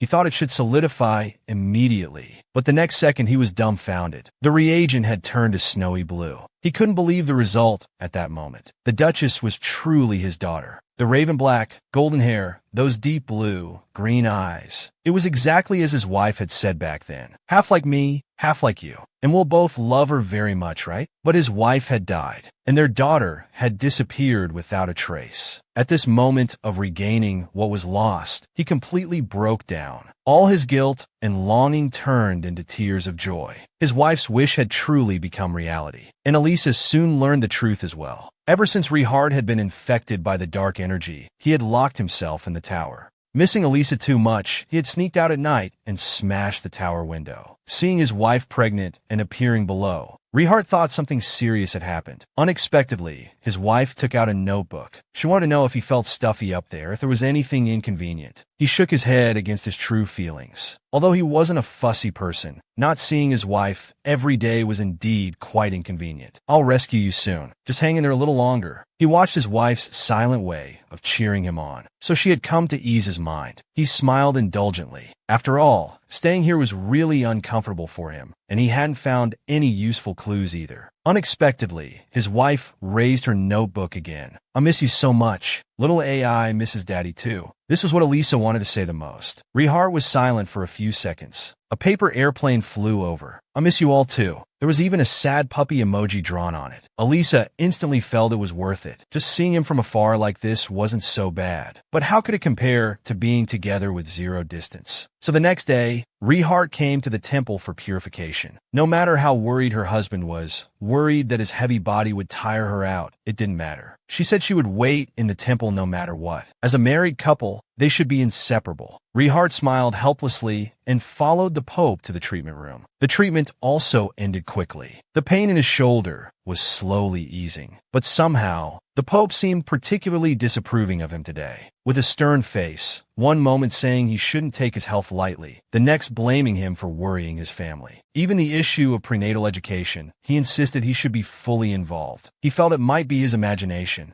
He had thought he could finally spend some quality time with his wife today, but before they could say much, the Pope spoke again. "Duchess, could you walk with me for a moment?" Although Rehart was very reluctant, he still agreed helplessly. Watching the sweet young couple, the Pope didn't know what to say. He led Elisa to a secluded garden. "Madam, how much do you know about the holy power?" Elisa thought carefully. She knew it was the power belonging to the Siliert family. She also knew that only members of the Siliert family could inherit it. The Pope had a sense of what was going on, looking at the withered flowers before them. "Please extend your hand and imagine watering them." Elisa didn't understand, but she did as told. Closing her eyes tightly, she mentally chanted, "I want to water these flowers." Unexpectedly, blue power emanated from her hands. The water gushed out with a splashing sound. This was the holy power that could purify all dangerous auras. Although she had unknowingly used it a few times before, this was the first time she noticed it. "Does this power have anything to do with you?" She wasn't quite sure. The Pope very much wanted to embrace his daughter, but he still restrained himself from stepping forward. "If your real family were still alive, could you accept this fact?" Elisa stepped back in shock. Was the Pope really her father? The time traveler finally learned the truth. It turned out that all the plot he knew was wrong. She had once thought that the family where the original owner grew up had absolutely nothing to do with the original owner. Elisa couldn't believe it. The original owner was actually a fake Elisa. And Rehart had known this secret for a long time. When he heard with his own ears that the Pope was his father, he didn't know whether to be sad or joyful. After all, he was just an outsider who didn't belong here. Fortunately, the Pope was a very gentle father. He wasn't in a hurry for him to give an answer. He just hoped that he could be like usual, coming to the temple often to visit. Watching the Pope's cautious, retreating figure, he felt an indescribable sadness. Even when his husband was reading fairy tales to him and the child, he wasn't in the mood to listen. "What's wrong, Elisa?" Rehart was very worried. "What did the Pope talk to you about? Tell me." He told him about the Pope being his father, and that he also had holy power, so there was no need to worry about being corrupted by demonic energy. He thought Rehart would be surprised, and indeed he was surprised for a few seconds. Rehart actually knew some things too. Ansel had come to see him before, telling him about the photo he found while renovating the villa, and what the doctor had said. The real Elisa had died at the age of 8. Rehart felt guilty for his actions. Fearing his wife would be hurt, he chose to conceal it. As for grandfather, who brought Elisa back from that Stonewood forest, he had actually sent people to investigate. There wasn't a single clue about Elisa's existence in that area. So the question was, where did the original owner live before she was 12? Elisa was pondering this, but her husband asked about her feelings on finding her biological father. She suddenly froze because she didn't know how she should feel. Regarding memories of parents, her previous life only had coldness and harm. Parents were a shadow of her childhood, so she didn't understand what parental love was. But such an unworthy person like her now actually had a father, and it was a gentle, powerful, and respected father. Her heart was in chaos, but she also knew he was a good person. She wanted to get closer, to understand him better. It was the first time she had such a strange feeling. "Then let's visit father-in-law tomorrow," she said, lying in her husband's warm embrace. All unease and panic were dispelled. She felt very happy at this moment. As if telepathic, the Pope kept peeking at the temple entrance early the next morning. Caught by his subordinates waiting for someone, he awkwardly tried to escape. But just as he turned around,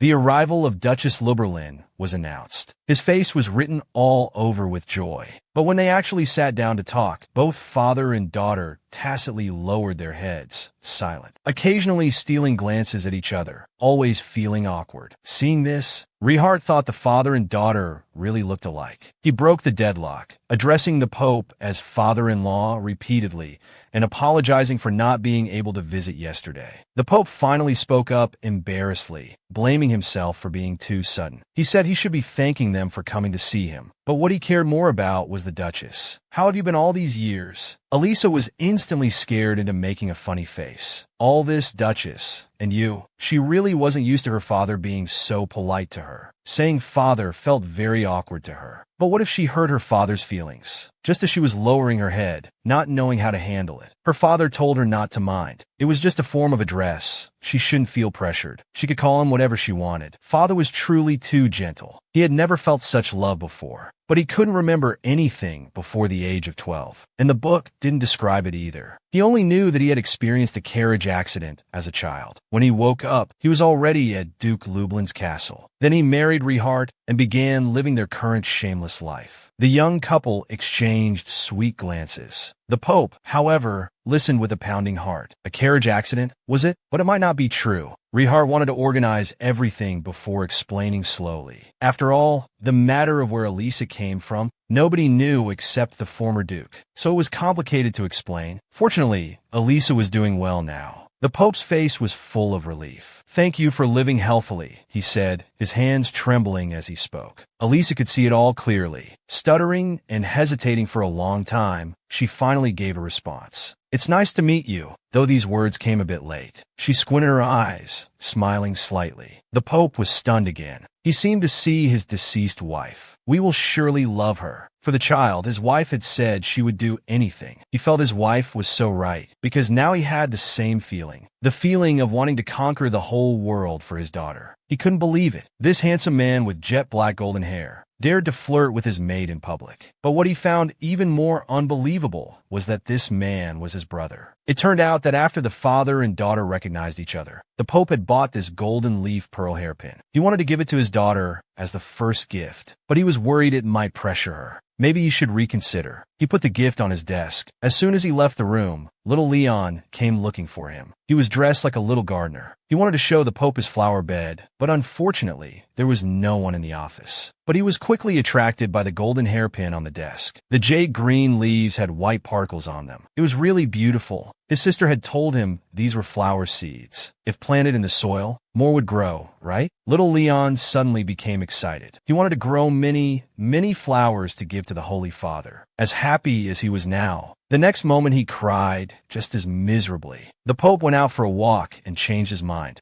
Whether his daughter liked it or not, he had to give it to her first to find out. But as soon as he entered the room, he saw this scene. Only the leaves of the hairpin remained. The pearls were gone. Seeing little Leon pitter-pattering to open the door and run in, he immediately knew it was this little one. Hearing that the pearls had been planted in the flower bed, he lost his composure. He had never been so speechless in his life. Elisa happened to arrive at the temple at this moment. She had heard from little Leon that he was decorating the flower bed today, but she couldn't find him anywhere after searching for a long time. She didn't expect him to be hiding in the room. The moment she saw him, the little one's tears, which had been held back for so long, finally burst forth uncontrollably. He had thought something terrible had happened. Who would have guessed it was because the little one had broken the gift from his father? The Pope exclaimed that raising children was truly difficult. He had just explained to little Leon that it was a hairpin, not flower seeds. But upon hearing it was bought as a gift for Elisa, little Leon burst into tears. Just then, his subordinate happened to come looking for him on urgent business. Now that he had finished, he needed to to hurry back to comfort the child. Unexpectedly, as soon as he opened the door, little Leon's face was full of joy and excitement. But what surprised him even more was that Elisa had already put the hairpin in her hair. "Leon and I tried it on. How does it look on me? Thank you for the gift, Father. I really like it." The Pope was stunned. All his previous worries vanished into thin air. Elisa felt a sense of fatherly love for the first time. She couldn't help but touch the hairpin on her head, watching the happy father and daughter on the street. He thought he should return the gesture. With this in mind, he and Annie went to an accessory shop to choose a men's brooch. With her status as a duchess and VIP, of course, they were taken to a private room to make their selection. He told Annie to browse freely on her own. Unexpectedly, trouble arose. Because she accidentally stepped on the hem of her dress, Annie was about to fall flat on her face. Fortunately, a pair of large hands caught her by the waist. "Are you all right, miss?" It turned out to be a handsome gentleman. She was about to thank him when she felt an inappropriate caress on her waist. She instantly realized something was wrong. The man who had seemed gentlemanly now wore a lecherous grin. His words expressed concern, but his hands showed no sign of stopping. Annie, a young girl, was terrified. She stammered, unable to utter a word. "Please let go." Elisa appeared just in time, berating the man for his shamelessness, daring to grope a young girl's body. Hearing the word grope, the image-conscious blonde man became agitated. He claimed he was merely checking for injuries and that if she didn't like it, it would be considered violence. The blonde man hadn't expected this woman to be so tall. He had only intended to flirt, but now his plans were ruined. Seeing the little maid cowering, he asked, "Did I make you uncomfortable?" He was certain the frightened maid couldn't speak. As long as she remained silent, he could get away with it. Annie was indeed terrified, so scared that even uttering a word was difficult. But unexpectedly, the next second,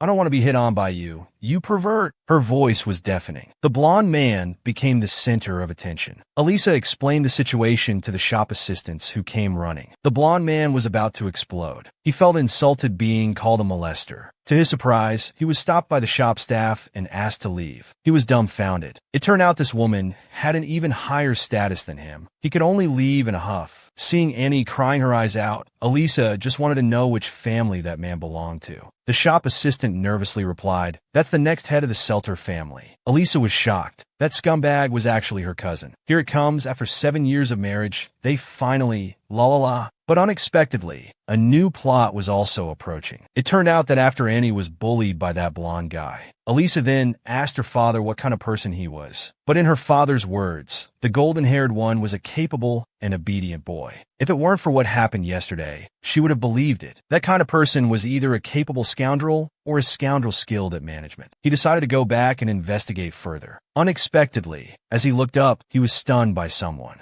Rehart was accompanying little Leon, that serious and handsome back. It was really so cute. Elisa unconsciously smiled. "It seems you like him very much. Father said that when looking at someone you like, you exude happiness." Father, like the Marchioness, saw through his heart at a glance. Looking at Rehart, he finally understood. He truly liked Rehart. If he wasn't sure before, now it was crystal clear. It was a strong sense of security. "Elisa, why is your face so red?" Her husband's voice brought her back from her excitement. But afraid of being seen through, she turned and fled quickly. Rehart stood there bewildered. Did I do something wrong? Getting a hint from his father-in-law, he hurriedly chased after her. The silhouettes, one in front and one behind. I have to say, it's good to be young. Unexpectedly, Elisa wanted to drive her husband away that night. Rehart was confused again. "Can I sleep on the couch then?" "No, you must go to another room. Because if you don't, I really won't be able to resist devouring you." Oh, she couldn't imagine how crazy she would be. But someone still had a pitiful look, wanting to finish reading the storybook before leaving. Those eyes, even deeper than usual, made her blush again and firmly refuse. "If I've upset you, I apologize, okay?" Rehart's pitiful look was against the rules. She hesitated for 2 seconds. "Fine, let's sleep together then." Watching her husband quickly arrange the bed, she kept telling herself, "He's my husband. So even if he does that, it's okay, right?" The desire in her heart could no longer be suppressed. She stood on tiptoes and cupped her husband's face. What happens next, you probably don't want to see. So let's fast forward to the next morning. Rehart was extremely worried. Because of the pregnancy, he had always been very careful. He felt anxious and troubled. Unexpectedly, he was stunned at breakfast. His wife actually told him to nourish his body well, with a strange expression that seemed to imply something. He instantly understood his wife's meaning. She thought he wasn't good enough. The more he thought about it, the angrier he got, the more upset. So as soon as his wife finished eating, he picked her up in his arms. I think it's necessary to clear up the misunderstanding for my wife. This dangerous atmosphere, what to do? Elisa really loved it, but the sweet days passed quickly. Today, she came to the temple as usual. Unexpectedly, people were looking at her with strange eyes. They even started whispering in front of him. Only when he asked a young priest did he learn the truth. It turned out there were rumors that he had an improper relationship with the holy ancestor. He couldn't believe such an absurd rumor existed. His father wanted to talk to him, but was stopped by the young priest. Do you want the rumors to get worse? The woman displayed her true abilities for the first time. She successfully impressed everyone. No one could believe the rumors. The woman who was rumored to be involved with an old man from the temple had become the next head of the Selter family. As the ugly rumors spread throughout the empire, the Pope felt guilty and remorseful. Although reluctant, his daughter was still pregnant.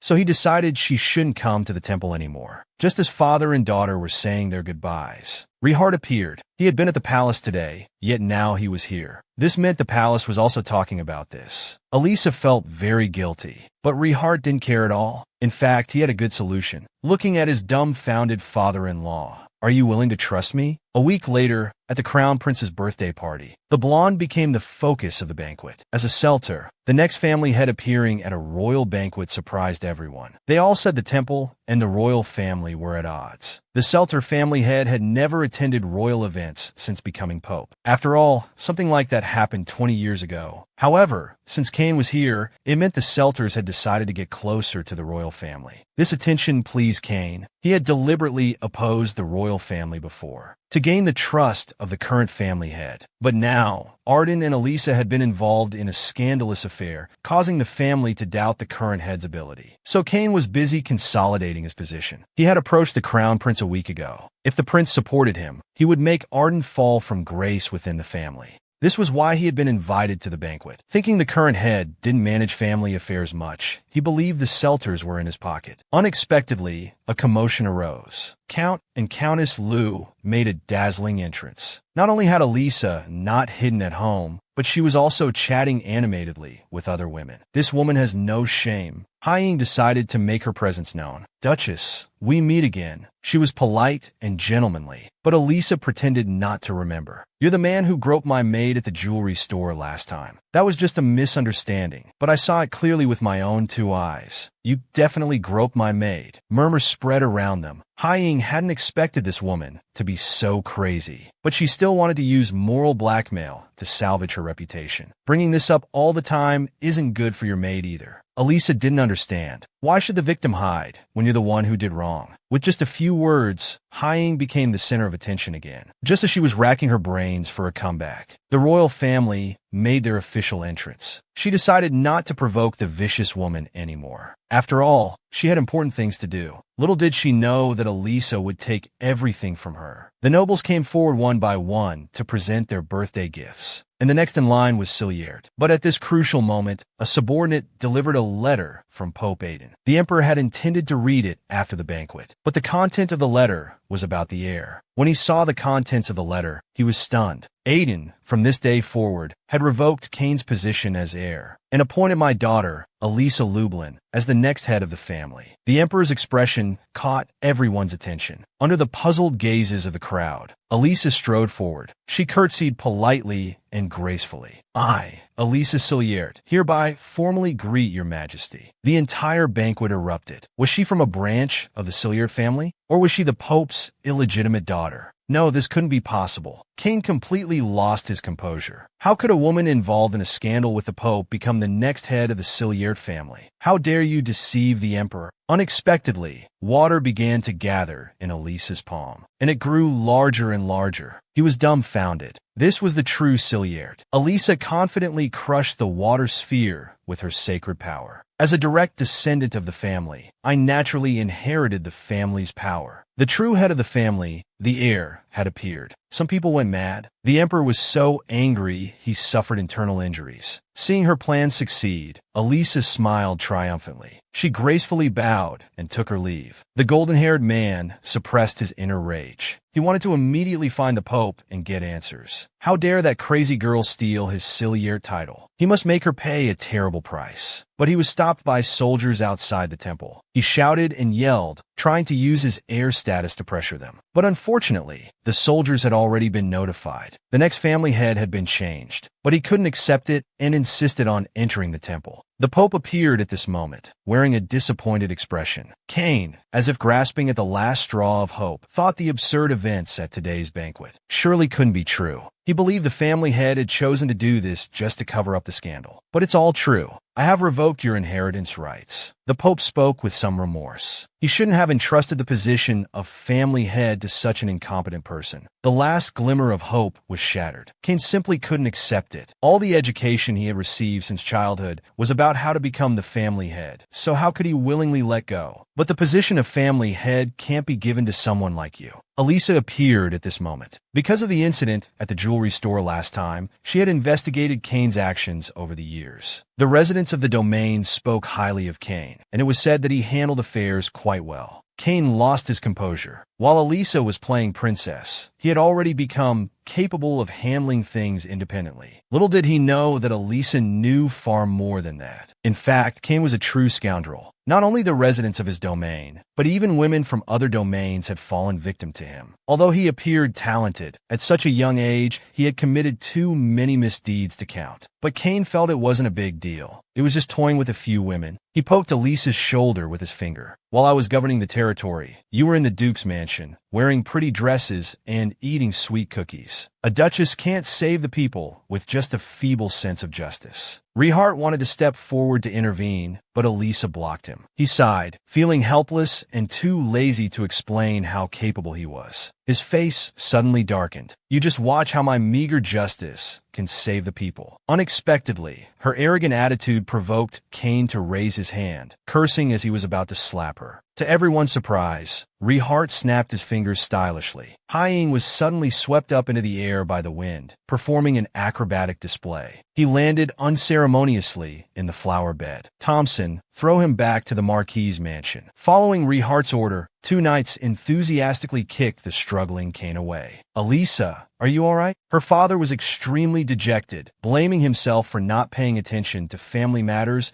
and always misjudging people. But it's not your fault that others abuse their power. Elisa hadn't finished comforting her father when she heard Rehart calling her. She looked up to see the Marchioness. Judging by her demeanor, she thought she had come to pick a fight. Unexpectedly, the next second, she rushed over. The Marchioness was overjoyed. Today, she finally understood why Elisa had Julia's shadow. Thank you for being alive, my child. The wicked emperor finally went mad after learning the truth. He had thought she was just a rural viscount's daughter, but she was the Pope's only bloodline. She even inherited holy powers and married into the Liberlin family, becoming its mistress. The powerful forces of wind and water merged. The emperor sensed danger. Lemuel, what do you think about that prophecy? He remembered the prophecy said, prophecies exist to change the future. Hearing Lemuel's words, he fell into deep thought. If he wanted to prevent the prophecy from happening, perhaps a new future would emerge. Lemuel said he would find a way. This reassured the emperor, but he didn't know Lemuel's loyal king was someone else. The original plan was going smoothly, but suddenly a girl appeared out of nowhere. Could it be that the king's power hadn't fully recovered? He had a premonition that the girl would ruin the grand cause. To regain all of the king's power, he must eliminate her. Meanwhile, the young couple hadn't noticed anything unusual. Although Elisa had lost her mother, she gained a princess status Marchioness who immediately recognized her as a daughter. She even blamed Aiden for telling her too late. Fortunately, the outcome was sweet and happy. Elisa soon arrived at the Cilliers family. Her father warmly welcomed her. Everyone in the family respectfully bowed to her. Although they called her the future head, her green eyes keenly observed that these people were all wary of her. It turned out that after her identity was revealed, her father, for the sake of Kane's face, not only personally handled affairs but also gave Kane time to leave. But Kane couldn't appreciate this kindness and adamantly refused to leave Cilliers. In the end, he could only face the consequence of being expelled. The people in the family didn't understand what had happened, but she didn't want to have any interaction with the culprit, Elisa, let alone inherit the position of family head. After all, in everyone's eyes, the well-regarded heir had been driven away by the vicious Elisa. Just as he was feeling speechless, the butler actually came forward to welcome his arrival. "Lord Cilliers, I am the butler Frederick." Indeed, an experienced butler was different. Elisa admired the butler. He could have simply stood by and watched. But to judge whether he was qualified to become the head of the Cilliers family, he still chose to approach. It showed that the butler wasn't just serving one master, but was dedicated to the entire family.